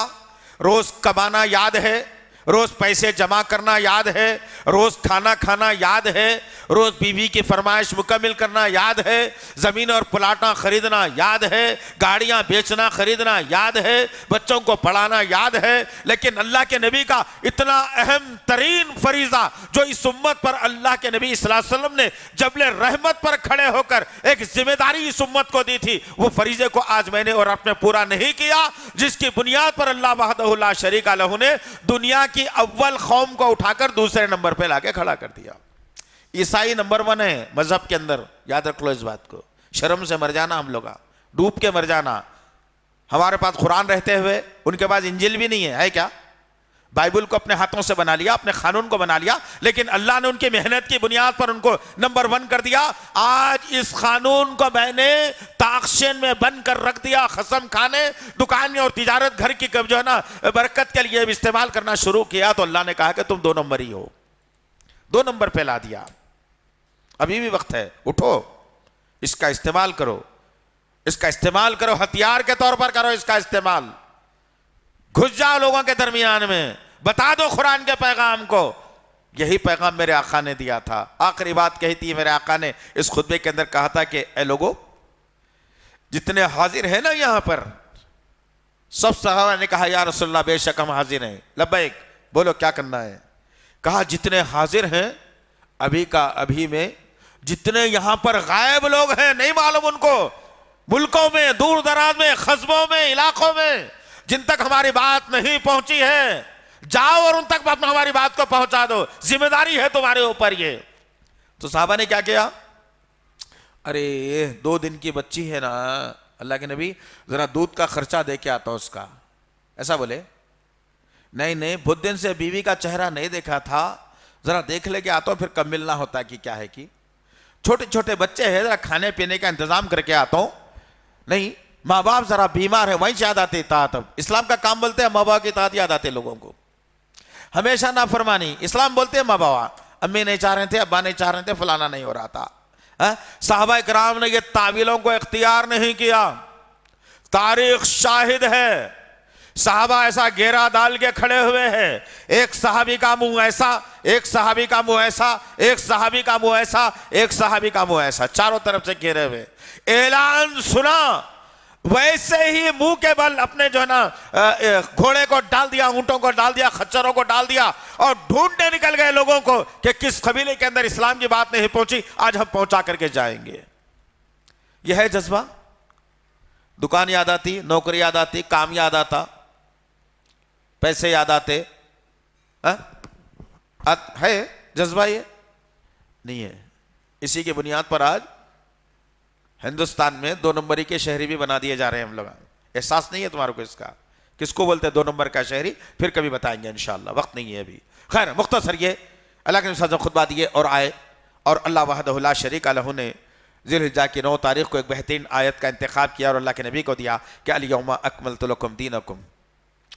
हमने आज के दिन आपके दीन इस्लाम को पसंद कर लिया है, मुकम्मिल कर दिया है, हम उससे राज़ी भी हो चले हैं। अल्लाह के नबी सल्लल्लाहु अलैहि वसल्लम इस पैगाम दिल नशी को लिए हुए वापस आते हैं और मदीने की सरजमीन पर है। अब अल्लाह के नबी सल्लल्लाहु अलैहि वसल्लम की जो है ना हिजरत का ये दौर भी अब ख़त्म होने को है। अल्लाह के नबी सल्लल्लाहु अलैहि वसल्लम के बारे में आता है कि अल्लाह के नबी सल्लल्लाहु अलैहि वसल्लम एक जनाजे में गए। अल्लाह अकबर। एक जनाजे में अल्लाह के नबी सल्लल्लाहु अलैहि वसल्लम जाते हैं और जाकर जब वापस आते हैं तो अल्लाह के नबी सल्लल्लाहु अलैहि वसल्लम के सर मुबारक में शिद्दत का दर्द होता है, बहुत शिद्दत का दर्द। आप माँ आयशा सिद्दीक़ा रज़ी अल्लाह ताला के हुजरे की तरफ रवां दवा है और आकर कहते हैं कि आयशा मेरे सर पर एक पट्टी मजबूती से बांध दे, मुझे शदीद दर्द हो रहा है। अब आयशा सिद्दीक़ा रज़ी अल्लाह ताला लिटा दी और सर पर पट्टी को बांध दिया। यह सफ़र की 29 तारीख का वाक़या था। धीरे धीरे सफ़र ख़त्म हुआ 30 को, 1 रबीउल अव्वल लगी। अल्लाह के नबी सल्लल्लाहु अलैहि वसल्लम की तबीयत में कोई सुधार नहीं आ रहा है, इंतहाई तबीयत कर्बनाक हो रही है, जिस्म बुखार से तप रहा है, सर का दर्द कम होने का नाम नहीं लेता। माँ आयशा कहती हैं कि मैं नबी के पेशानी पर ठंडे पानी के बार बार पट्टियों को डालती रही। वक्त गुजरता रहा, 4-5 तारीख आ गई। अल्लाह के नबी की सेहत में कोई जो ना बरतरी नहीं हो रही है, कोई सेहत याबी नहीं। अल्लाह के नबी सल्लल्लाहु अलैहि वसल्लम की सेहत बिगड़ते जा रही है। 7 का मसला आ गया। 7-8 तारीख तक अल्लाह के नबी सल्लल्लाहु अलैहि वसल्लम के एक मरतबा तो ऐसा हो गया कि अल्लाह के नबी सल्लल्लाहु अलैहि वसल्लम को गशी तारी हुई और माँ आयशा सिद्दीक़ा रज़ी अल्लाह ताला कहते कि मैंने हिलाने की कोशिश की, लेकिन अल्लाह के नबी सल्लल्लाहु अलैहि वसल्लम जुम्बिश नहीं किए। मैं समझ बैठी कि मेरा जाना शौहर, मेरा सरताज मुझे हमेशा के लिए छोड़कर चला गया। लेकिन कुछ देर के बाद अल्लाह के नबी सल्लल्लाहु अलैहि वसल्लम ने आंख खोलकर मुझे देख लिया, मुझे ढारस बंदी और मैं इत्मीनान से जो ना बैठ गई। साहबा का तांता लगा हुआ है, कैफियत ले रहे हैं, हर साहबी परेशान है, क्या हो रहा है, आकर कैसे जो नबी के हालात हैं, कैसे आपकी ज़िंदगी गुजर रही है, कैसे आपकी सेहत हो रही है, कुछ तब्दीली हो रही है या नहीं हो रही है, एक कैफियत में लगे हुए हैं। वो वक्त भी आया कि अल्लाह के नबी सल्लल्लाहु अलैहि वसल्लम एक मरतबा जो है, सोचो इन वाक़यात के अंदर कितना दर्स और दर्द रखा हुआ है, कितनी नसीहतें रखी हुई है। एक वक्त वो भी आया कि अल्लाह के नबी सल्लल्लाहु अलैहि वसल्लम कहते हैं कि आयशा, मैं मस्जिद में नमाज अदा करना चाहता हूँ। अल्लाह अकबर। अल्लाह के नबी सल्लल्लाहु अलैहि वसल्लम को उठकर जाने की भी ताकत नहीं थी मस्जिद तक, आप उठकर जा नहीं सकते थे। आपने ख्वाहिश जाहिर की। अल्लाह माँ आयशा सिद्दीक़ा रज़ियल्लाहु तआला दो साहबा से कहती है कि अल्लाह के नबी मस्जिद में नमाज के लिए जाना चाहते हैं, क्या तुम इन्हें ले जा सकते हो? अल्लाह अकबर। इस मंजर को ज़रा जहन में रखना। फजर की नमाज आज मैं ज़ाय करने वाला हो गया। मस्जिद में 2-2 4-4 लोग नज़र आते हैं, फजर में 8-8 आदमी नज़र आते हैं। वही ज़ोहर की नमाज में ज़्यादा तादाद, इशा की नमाज में ज़्यादा तादाद। हमारा तो वतीरा बन चुका है कि जुमे में सबसे ज्यादा लोग भर जाना। देखो भाई, जुमे में भर जाना मस्जिद, आम मस्जिदों में तो जो है ना कोई नहीं जाना। अल्लाह के नबी सल्लल्लाहु अलैहि वसल्लम ने ख्वाहिश जाहिर की कि आयशा, मस्जिद में नमाज अदा करना चाहता हूं, मुझे जाने की इजाजत। 2 साहबी आए। अल्लाह के नबी सल्लल्लाहु अलैहि वसल्लम ने एक के कंधे पर गर्दन में हाथ डाला, दूसरे के गर्दन में हाथ डाला। अल्लाह के नबी सल्लल्लाहु अलैहि वसल्लम से खड़ा भी नहीं जा रहा था। इतने कमजोर मेरे नबी हो चुके थे। वो नबी कभी किसी वक्त में जब मदीने की आबादी पर दुश्मनों ने हमला किया था, वो नबी बहादुर नबी जब हमला किया, उस वक्त में नबी ने सारी आबादी से कहा, कोई अपने घर से बाहर नहीं निकलेगा, मोहम्मद इनसे निपटने के लिए अकेला काफी है। अल्लाह अकबर। वो नबी जिसका नाम लेकर आज जश्न मनाया जा रहा है। लानत है ऐसी कौम पर, अजाब आएगा जरूर इंशाअल्लाह। अल्लाह के नबी को चला नहीं जा रहा, दोनों खांधों पर हाथ डाल दिए, साहबा ने खड़ा किया, चलने नहीं आ रहा। तारीख शाहिद है। चश्मे फलक ने इस मंजर को देखा, हलचल हुई। अल्लाह के नबी सल्लल्लाहु अलैहि वसल्लम को कदम उठा के रखने नहीं आ रहा है। माँ आयशा कहती हैं कि मैंने अपने नबी को देखा कि कल तक मेरा नबी हुजरे से निकल कर चल कर मस्जिद को जाता था, लेकिन आज दूसरों के कांधे का सहारा बन के जा रहा है। जब पैर उठाए नहीं जा रहे हैं, जमीन पे पैर रगड़ते हुए अल्लाह के नबी सल्लल्लाहु अलैहि वसल्लम नमाज अदा करने के लिए मस्जिद को जाते हैं। तुम्हारी जवानियों को क्या हुआ? क्या हुआ तुम्हारी जवानियों को? कब तक ये दुनिया दुनिया कहकर तुम मरते रहोगे? एक वाकया मेरी जिंदगी में सुधार के लिए काफी है, एक लम्हा मेरी जिंदगी में सुधार के लिए काफी है। बात बढ़ती रही। 12 रबीउल अव्वल का दिन आया। 12 रबीउल अव्वल का दिन, सुबह चाश्त का वक्त है। मेरे नबी करीम सल्लल्लाहु अलैहि वसल्लम बिस्तर पर लेटे हैं। माँ आयशा सिद्दीक़ा रज़ियल्लाहु तआला का हुजरा है। अब माँ आयशा सिद्दीक़ा रज़ियल्लाहु तआला अन्हा, 12 रबीउल अव्वल का दिन, चाश्त का वक्त, सुबह 9:30-10 बजे का वक्त है। सूरज आबो ताप के साथ निकला हुआ है। एक तरफ देखा गया कि अल्लाह के नबी सल्लल्लाहु अलैहि वसल्लम लेटे हुए हैं, गुरूद की तारी है, चंद लम्हों में मेरा नबी रफीक आला से मिलने वाला है, हमेशा के लिए इस कायनात को छोड़कर जाने वाला है। हर साहबी परेशान है अपने तौर पर, क्या होगा आखिर। अल्लाह के नबी सल्लल्लाहु अलैहि वसल्लम अपनी आंख को खोलते, माँ आयशा के चेहरे पर नजर डाली, इशारा किया। इसमें भी मेरी और आपकी बहुत बड़ी कोताही है कि इशारा किया। माँ आयशा कहती हैं कि मैंने इशारे को नबी के समझ गई और मैंने मिसवाक उठाया और अल्लाह के नबी को दिया। तो वो नबी जो कल तक जिसकी शान और शौकत बड़ा आली थी, लेकिन आज मौत के शिकंजे में जकड़ जाने वाले हैं। 12 रबीउल अव्वल का दिन है। अब आपके दंदाने मुबारक से आपको जो मिसवाक चबाने की भी ताकत नहीं रही। माँ आयशा कहती है कि मैंने मिसवाक को लिया, अपने मुंह में डाला और मैंने उसको चबा दिया और नरम करके नबी को जब दिया तो नबी ने मिसवाक को जो है ना चबाना शुरू किया। और मैं खुश हो गई अपने तौर पर कि आखिरी वक्त में अल्लाह ताला ने मेरे और नबी के थूक को एक जगह मिला दिया। अल्हम्दुलिल्लाह। ये कैसी खुशियां थी उनकी, जरा गौर करो तुम। उत्ते में फातिमा रज़ी अल्लाह तआला अन्हा आती हैं और अल्लाह के नबी सल्लल्लाहु अलैहि वसल्लम इशारा करके करीब बुलाया और कान में कुछ कहते हैं तो फातिमा रज़ी अल्लाह तआला अन्हा रोना शुरू कर देती हैं। फिर थोड़ी देर के बाद अल्लाह के नबी ने इशारा किया और फिर बुलाया गया तो कान जब करीब ले जाती हैं, अल्लाह के नबी सल्लल्लाहु अलैहि वसल्लम जब कुछ कहते हैं कान में तो फातिमा रज़ी अल्लाह तआला मुस्कुरा कर अपने चेहरे को हटाती है नबी से। बाद में लोगों ने पूछा कि पहले रोने का मकसद क्या था, बाद में हंसने का मकसद क्या था। पहले रोने का मकसद फातिमा रज़ी अल्लाह तआला ने बताया कि अभी कुछ ही देर में बेटी फरिश्ता मौत का आएगा और मुझे हमेशा के लिए तुमसे जुदा करके ले जाएगा। तो मैं रोने लगी कि अब्बा जान से जुदाई का वक्त आ गया है। फिर अल्लाह के नबी ने मुझे बशारत दी और कहा, बेटी हम तो जा रहे हैं, हमारे पीछे जल्दी आने वालों में तुम्हारा शुमार है। मैं जब ये बात को सुनती हूं तो मैं मुस्कुरा देती हूं। अल्लाहु अकबर। आज लोग मौत से डरते हैं ना, हैबत खाते हैं। अरे भाई अभी तो बहुत अरमान बाकी हैं, पहली बच्ची की शादी नहीं हुई, बेटा कमा नहीं रहा है, घर बना नहीं है, ये अरमान है हमारे। अल्लाहु अकबर। हमेशा मौत को निगाहों के साथ में रखो, मौत को हमेशा अपने साथ चिपका के रखो, इंशाअल्लाह फिर दुनिया में डंका तुम्हारा ही बजेगा इंशाअल्लाह। गर्ज कहने का मकसद ये है, वक्त वो भी आ गया कि अल्लाह के नबी सल्लल्लाहु अलैहि वसल्लम के जिस्म से रूह को धीरे धीरे परवास किया जाने लगा। मलकुल मौत अल्लाह के नबी के जिस्म अथर से जो है रूह को कब्ज़ कर रही है, जिससे अल्लाह के नबी सल्लल्लाहु अलैहि वसल्लम की ज़बाने नबुव्वत से मुंह से आवाज निकल रही है करहाने की। गौर करो मेरे अज़ीज़ाने मोहतरम, मौत किसको कहा जाता है?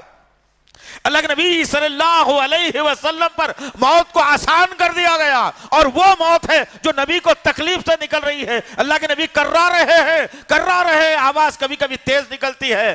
फातिमा रज़ी अल्लाह तआला कहती है कि मैं नबी के चेहरे के करीब खड़े हुई और अल्लाह से दुआ करने लगी कि ऐ अल्लाह मेरे बाप को मौत की सख्ती से बचा लेना। गौर करो मेरी और आपकी मौत कैसी होगी। वक्त का नबी है, सरताज है, इमामुल अंबिया है, रहमतुल आलमीन है, शाफे महशर है, मालिक हौज़े कौसर है, मुहसिन इंसानियत है। फातिमा रज़ी अल्लाह दुआ कर रहे हैं अल्लाह से, अल्लाह मेरे बाप की मौत को आसान कर दे, इनकी तकलीफ को दूर फरमा दे, इनकी कराहत को मैं बर्दाश्त नहीं कर सकती अल्लाह। यह नबी की मौत है। 12 रबीउल अव्वल का दिन क्या गुजरी होगी उस घराने पर जब अल्लाह के नबी सल्लल्लाहु अलैहि वसल्लम ने आखिरी सांस ली और हमेशा के लिए अल्लाह के नबी सल्लल्लाहु अलैहि वसल्लम का हाथ जमीन पर गिर गया। अब जिब्राइल का आना बंद हो गया, कुरान का नुज़ूल होना बंद हो गया, रहमत का आना बंद हो गया, अच्छी बातों का फैलना बंद हो गया। लोग कैसी आवाज कौन सुनेगा? नबी की जो है ना बातें बताया करते थे, सहाबा किराम बिलकने लगे, परेशान हैं, एक दूसरे का साथ छोड़ रहे हैं। समझ नहीं आ रहा है सहाबा किराम को कि कैसी अब हमारी जिंदगी गुजरेगी, कैसे हमारे हालात गुजरेंगे, क्या होगा। अब जिब्राइल नहीं आएगा, अब कुरान का नुज़ूल नहीं होगा, ये रसीली आवाज हमारे कान जिंदगी भर सुनने के लिए तरस जाएंगे। अल्लाहु अकबर। 12 रबीउल अव्वल का दिन था, नबी के घर में गम का माहौल था, सहाबा किराम परेशान थे। एक तरफ देखा गया कि अबू बकर सिद्दीक रज़ी अल्लाह तआला अन्हु जल्दी जल्दी आ रहे हैं, एक तरफ देखा गया कि उमर बिन खत्ताब रज़ी अल्लाह तआला अन्हु हाथ में तलवार को सोता हुआ पकड़ा हुआ मदीने की मस्जिद के सहन के अंदर टहल रहा है और आवाज निकाल रहे हैं अबू बकर सिद्दीक, उमर बिन खत्ताब रज़ी अल्लाह तआला अन्हु, कोई अगर मेरे सामने ये बात अगर करे कि मोहम्मद ने इंतकाल कर लिया है, मैं उसके धड़ से सर को जुदा कर दूंगा, कोई ये अल्फाज नहीं बोलेगा। अबू बकर सिद्दीक आए और सूरह आल इमरान की आयत नंबर 144 पढ़कर सुनाए, जिसमें यही बताया गया कि मोहम्मद सल्लल्लाहु अलैहि वसल्लम से पहले भी और रसूल आए थे, मोहम्मद सल्लल्लाहु अलैहि वसल्लम में एक रसूल थे, ये शहीद हो जाए या मर जाए तो तुम अपने एड़ियों के बल फिर जाओगे। जो मोहम्मद सल्लल्लाहु अलैहि वसल्लम पर यकीन करता था वो फिर जाए, जो अल्लाह पर यकीन रखता है वो अपने दीन को मजबूती से थामे रखेगा। जब ये आयत का खुलासा रखे अबू बकर सिद्दीक रज़ी अल्लाह तआला अन्हु ने, तो जब उमर बिन खत्ताब कहते हैं कि मुझे ऐसा महसूस हो रहा है कि अभी अभी इस आयत का नुज़ूल हुआ, आपने तलवार को नाम में डालिया, लेकिन लोगों ने एक मंजर को देखा। अल्लाहु अकबर। ये मोहब्बत पैदा करो मेरे अज़ीज़ नौजवान साथियों, ये मोहब्बत पैदा करो मेरे बुजुर्गों, ये मोहब्बत पैदा करो मेरे भाइयों, ये मोहब्बत पैदा करो मेरी माओ बहनों, ये मोहब्बत पैदा करो इस्लाम की माओ बहनों कि बिलाल की मोहब्बत कैसी थी। ये लोगों ने बिलाल को देखा कि दीवार से टेक लगाया हुआ खड़ा हुआ, सुतून है, मुजस्सिमा, हिलता नहीं, आंख खोलता नहीं, देखता नहीं, जरा सी भी जिस्म में हरकत नहीं है, एक मुजस्सिमा है जो दीवार को टेक लाया हुआ, सदमे का शिकार बिलाल रज़ी अल्लाह तआला अन्हु, हिल रहा नहीं है। लोग बार बार देख रहे माजरा क्या है। अल्लाहु अकबर। एक वक्त वो भी आ गया कि जोहर की नमाज के लिए अजान देने का मौका आ गया। जब जोहर की अजान देने का मौका आया तो लोगों ने आकर इसरार किया, बिलाल अजान नहीं दोगे? आज अजान दो, जोहर की नमाज का वक्त है। बिलाल कहते हैं कि कैसे अजान दूं? अब बिलाल की आवाज नबी के लिए निकलने वाली थी, अभी आवाज तो बंद हो गई। बिलाल ज़िन्नाह को इसरार किया गया। बिलाल ज़िन्नाह जिस टेले पर खड़े होकर अजान देते और मोहम्मद सल्लल्लाहु अलैहि वसल्लम सामने बैठे हुए होते, जब बिलाल रज़ियल्लाहु तआला अन्हु अशहदु अन्ना मोहम्मद रसूलुल्लाह कहते तो इशारा कह के नबी की तरफ बताया करते थे। मोहब्बत थी। बिलाल रज़ियल्लाहु अन्हु कहते कि मैं अशहदु अन्ना मोहम्मद रसूलुल्लाह पर पहुंचा, हस्बे रिवायत मेरी उंगली उठी उस खाली जगह पर जहां मेरे आका बैठा करते थे। जैसे ही मेरी उंगली उठी, जब मेरे नबी मुझे नजर नहीं आए, एक गशी सी तारी हुई, मैं जमीन पर गिरकर बेहोश हो गया। 12 रबीउल अव्वल का दिन। और लोग कहते हैं अब यहां पर नबी की वफात हो गई, इन्ना लिल्लाहि व इन्ना इलैहि राजिऊन। सहाबा में एक अजीब सा माहौल, दुश्मन जश्न और खुशी मनाने लगा, मुनाफिकीन जश्न मनाने लगे। आज नाम नबी का लेकर जश्न मनाने वालों, तुम्हारा शुमार किसके साथ होगा अंदाजा करना है इस बात को। जश्न किसने मनाया था उस वक्त में? यहूदियों ने, ईसाइयों ने, मुनाफिकीन ने, मुशरिकीन ने जश्न मनाया और कहा कि चलो अब इनकी कौम का बड़ा लीडर खत्म, अब ये कौम को कब्जा करना आसान हो गया। मुख्तसर बात ये, अल्लाह के नबी सल्लल्लाहु अलैहि वसल्लम की तारीख पैदाइश 8 या 9 रबीउल अव्वल है। अल्लामा सैयद सुलेमान मंसूरपुरी ने 9 रबीउल अव्वल को तारीख पैदाइश बताया। महमूद पाशा फल्की, मिस्र की सरजमीन का फल्कियात पर नजर रखने वाला साइंटिस्ट, उन्होंने पूरे हालात का जायजा लेकर बता दिया और कहा कि अल्लाह के नबी सल्लल्लाहु अलैहि वसल्लम की तारीख पैदाइश 9 रबीउल अव्वल और वफात 12 रबीउल अव्वल। बहुत सारी रिवायत है।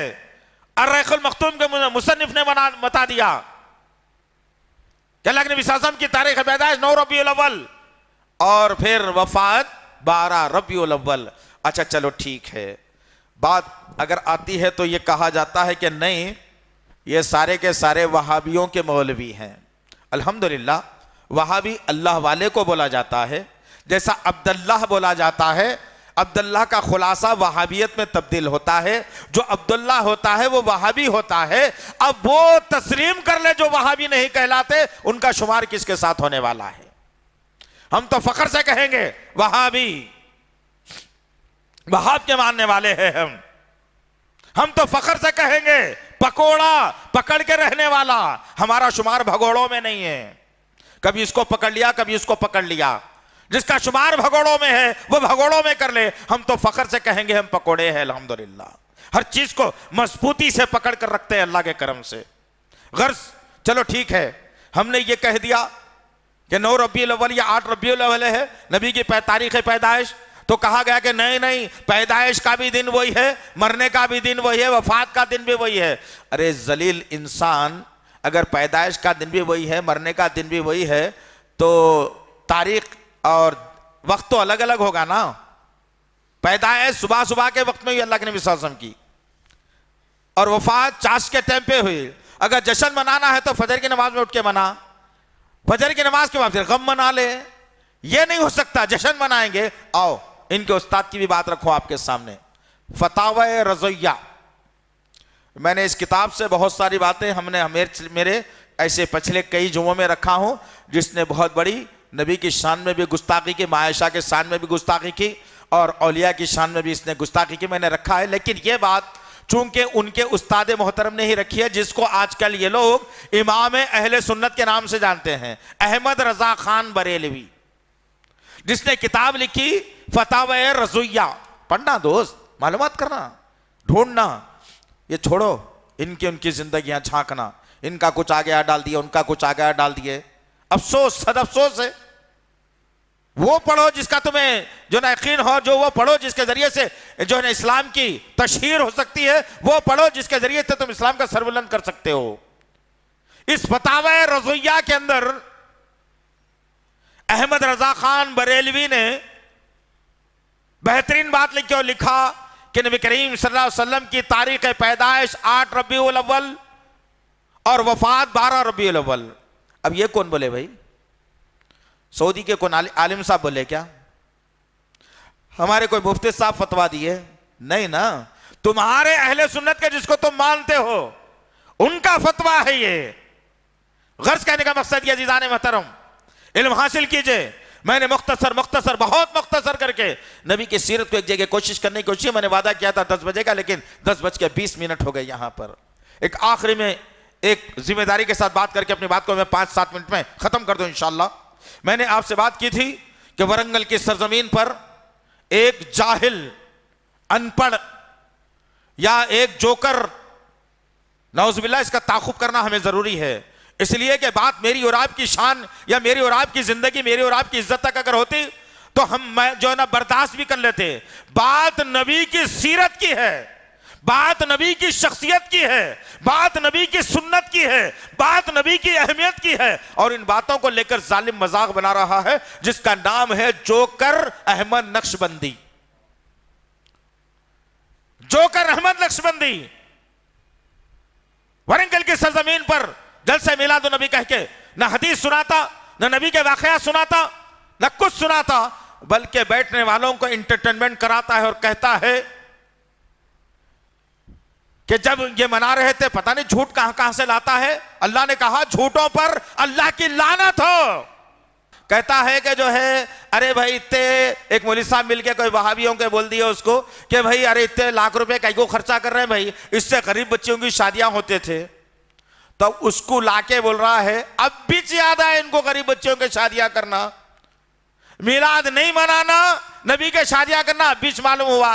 अरे हौले अहले हदीसों के रिफाई और फलाही काम कितने हैं, तो अगर सुनने बैठा ना तो तू भी लाइन में ठहर के ले लेता हमारे से।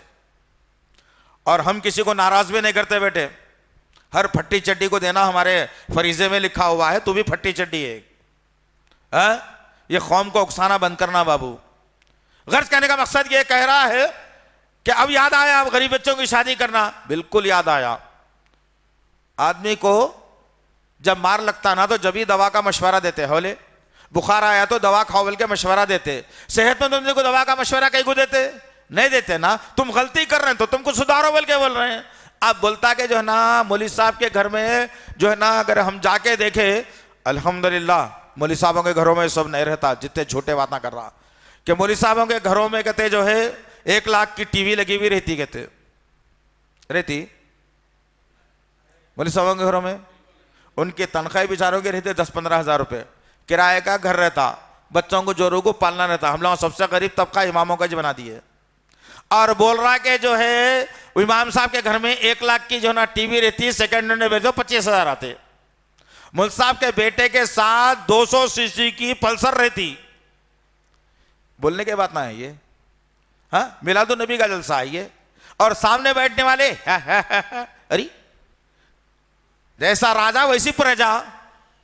वो जाहिलों को क्या मालूम, सामने बैठने वालों को इन्हें बैठ रहा जोगा सुना रहा। और बाजू कहते उन्होंने जो है ना अब क्या नाम ले उनका समझ में नहीं आता, बोले तो फिर हम बोले बोल के हमारा नाम आ जाता। बहुत मुंह में जबान है हमारे को छेड़ लो नको अल्लाह के वास्ते। हाँ जितना लिहाज करना है कर लेंगे, दुनिया में मामला में क्या बोलना है बोल लेना। इस्लाम को लेके, नबी को लेके, नबी के तरीके को लेके कोई भी अगर बोलेंगे आज के बाद, फिर याद रखो उसका मुकम्मल ताक़ुब भी किया जाएगा इंशाअल्लाह, बराबर करेंगे इंशाअल्लाह। तो गर्ज कहने का मकसद ये है, कहते नबी मौलवियों के घरों में ये सारे चीजें होते, उनको पहले लाके बाजार में बेच देना। उनके घर से पैसे निकल रहे हैं, अब हम को देना इसमें। तुम्हारी औकातिज क्या है देने के, हौले तुम्हारी औकातिज क्या है देने की। तो गर्ज कहने का मकसद ये है ऐसे लोगों का भी ताक़ुब करना है और नबी की सीरत मुबारका को हर घर में, हर कबीले में, हर कस्बे में, हर मोहल्ले में, हर शख्स के पास पहुंचना है, पहुंचाना है। मैंने मुख्तसर तौर पर आपके सामने रखने की जरूरत और कोशिश की। इसका हक तो जो है कोई भी इतना जल्दी आसानी से हक नहीं अदा कर सकता, इसलिए कि 4 नुकात पर गुफ्तगू करना कोई मामूली बात नहीं है। मैंने सिर्फ वो आपके सामने रखने की कोशिश की जिसके ज़रिए से हमको जो है ना कुछ सुधरने का मौका मिल सकता है। अल्लाह से दुआ है कि अल्लाह वहदहु ला शरीका लहू हमको नबी करीम सल्लल्लाहु अलैहि वसल्लम के मुकम्मल सीरत पर अमल करने की तौफीक अता फरमाए, आपके तरीक़ों को लेकर ज़िंदगी गुजारने की तौफीक अता फरमाए। या अल्लाह जो कुछ भी कमियाँ कोताहियाँ उसे दूर फरमाए। या अल्लाह जो नबी का नाम लेकर मुआशरे में मजाक बना जा रहे हैं पाक परवरदिगार, तो उनका माशरे में मजाक बनाकर घुमा दे मेरे पाक परवरदिगार। उनके लिए हिदायत अगर बेहतर है तो हिदायत दे दे, अगर हिदायत उनके लिए बेहतर नहीं है तो उनको माशरे में ज़हीर व खार कर दे मेरे पाक परवरदिगार। या अल्लाह नमाज़ों का पाबंद बना, या अल्लाह कुरान का पाबंद बना, बिलखुसूस फजर की नमाज में मस्जिदों को भरने वाला बना मेरे पाक परवरदिगार। नबी पर दरूद पाक पढ़ने वाला बना मेरे पाक परवरदिगार। ज़बान को तेरे जिक्र से तर रखने वाला बना दे अल्लाह। अपने माँ बाप की खिदमत करके जन्नत हासिल करने वाला बना दे अल्लाह। हमारे सीनों को एक दूसरे के लिए कुशादा कर दे मेरे अल्लाह। आपस की रंजिशों को ख़त्म फरमा दे अल्लाह। दुश्मनान इस्लाम को तबाह बर्बाद कर दे मेरे अल्लाह। आसाम के मुसलमानों की मदद फरमाए अल्लाह। आसाम के मुसलमानों की मदद फरमाए अल्लाह। आसाम के मुसलमानों की मदद फरमाए अल्लाह।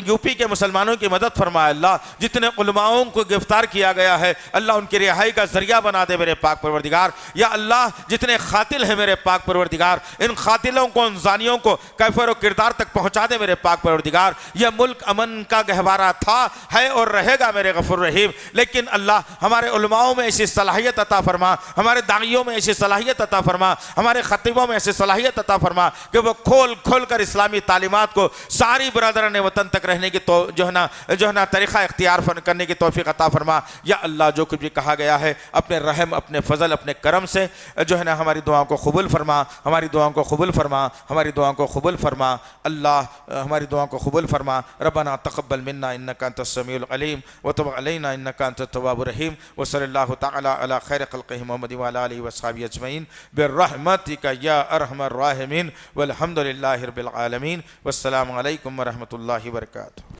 मज़ीद उलमा और मुक़र्रिरीन के बयानात सुनने के लिए हमारे YouTube चैनल को सब्सक्राइब कीजिए। जज़ाकल्लाह।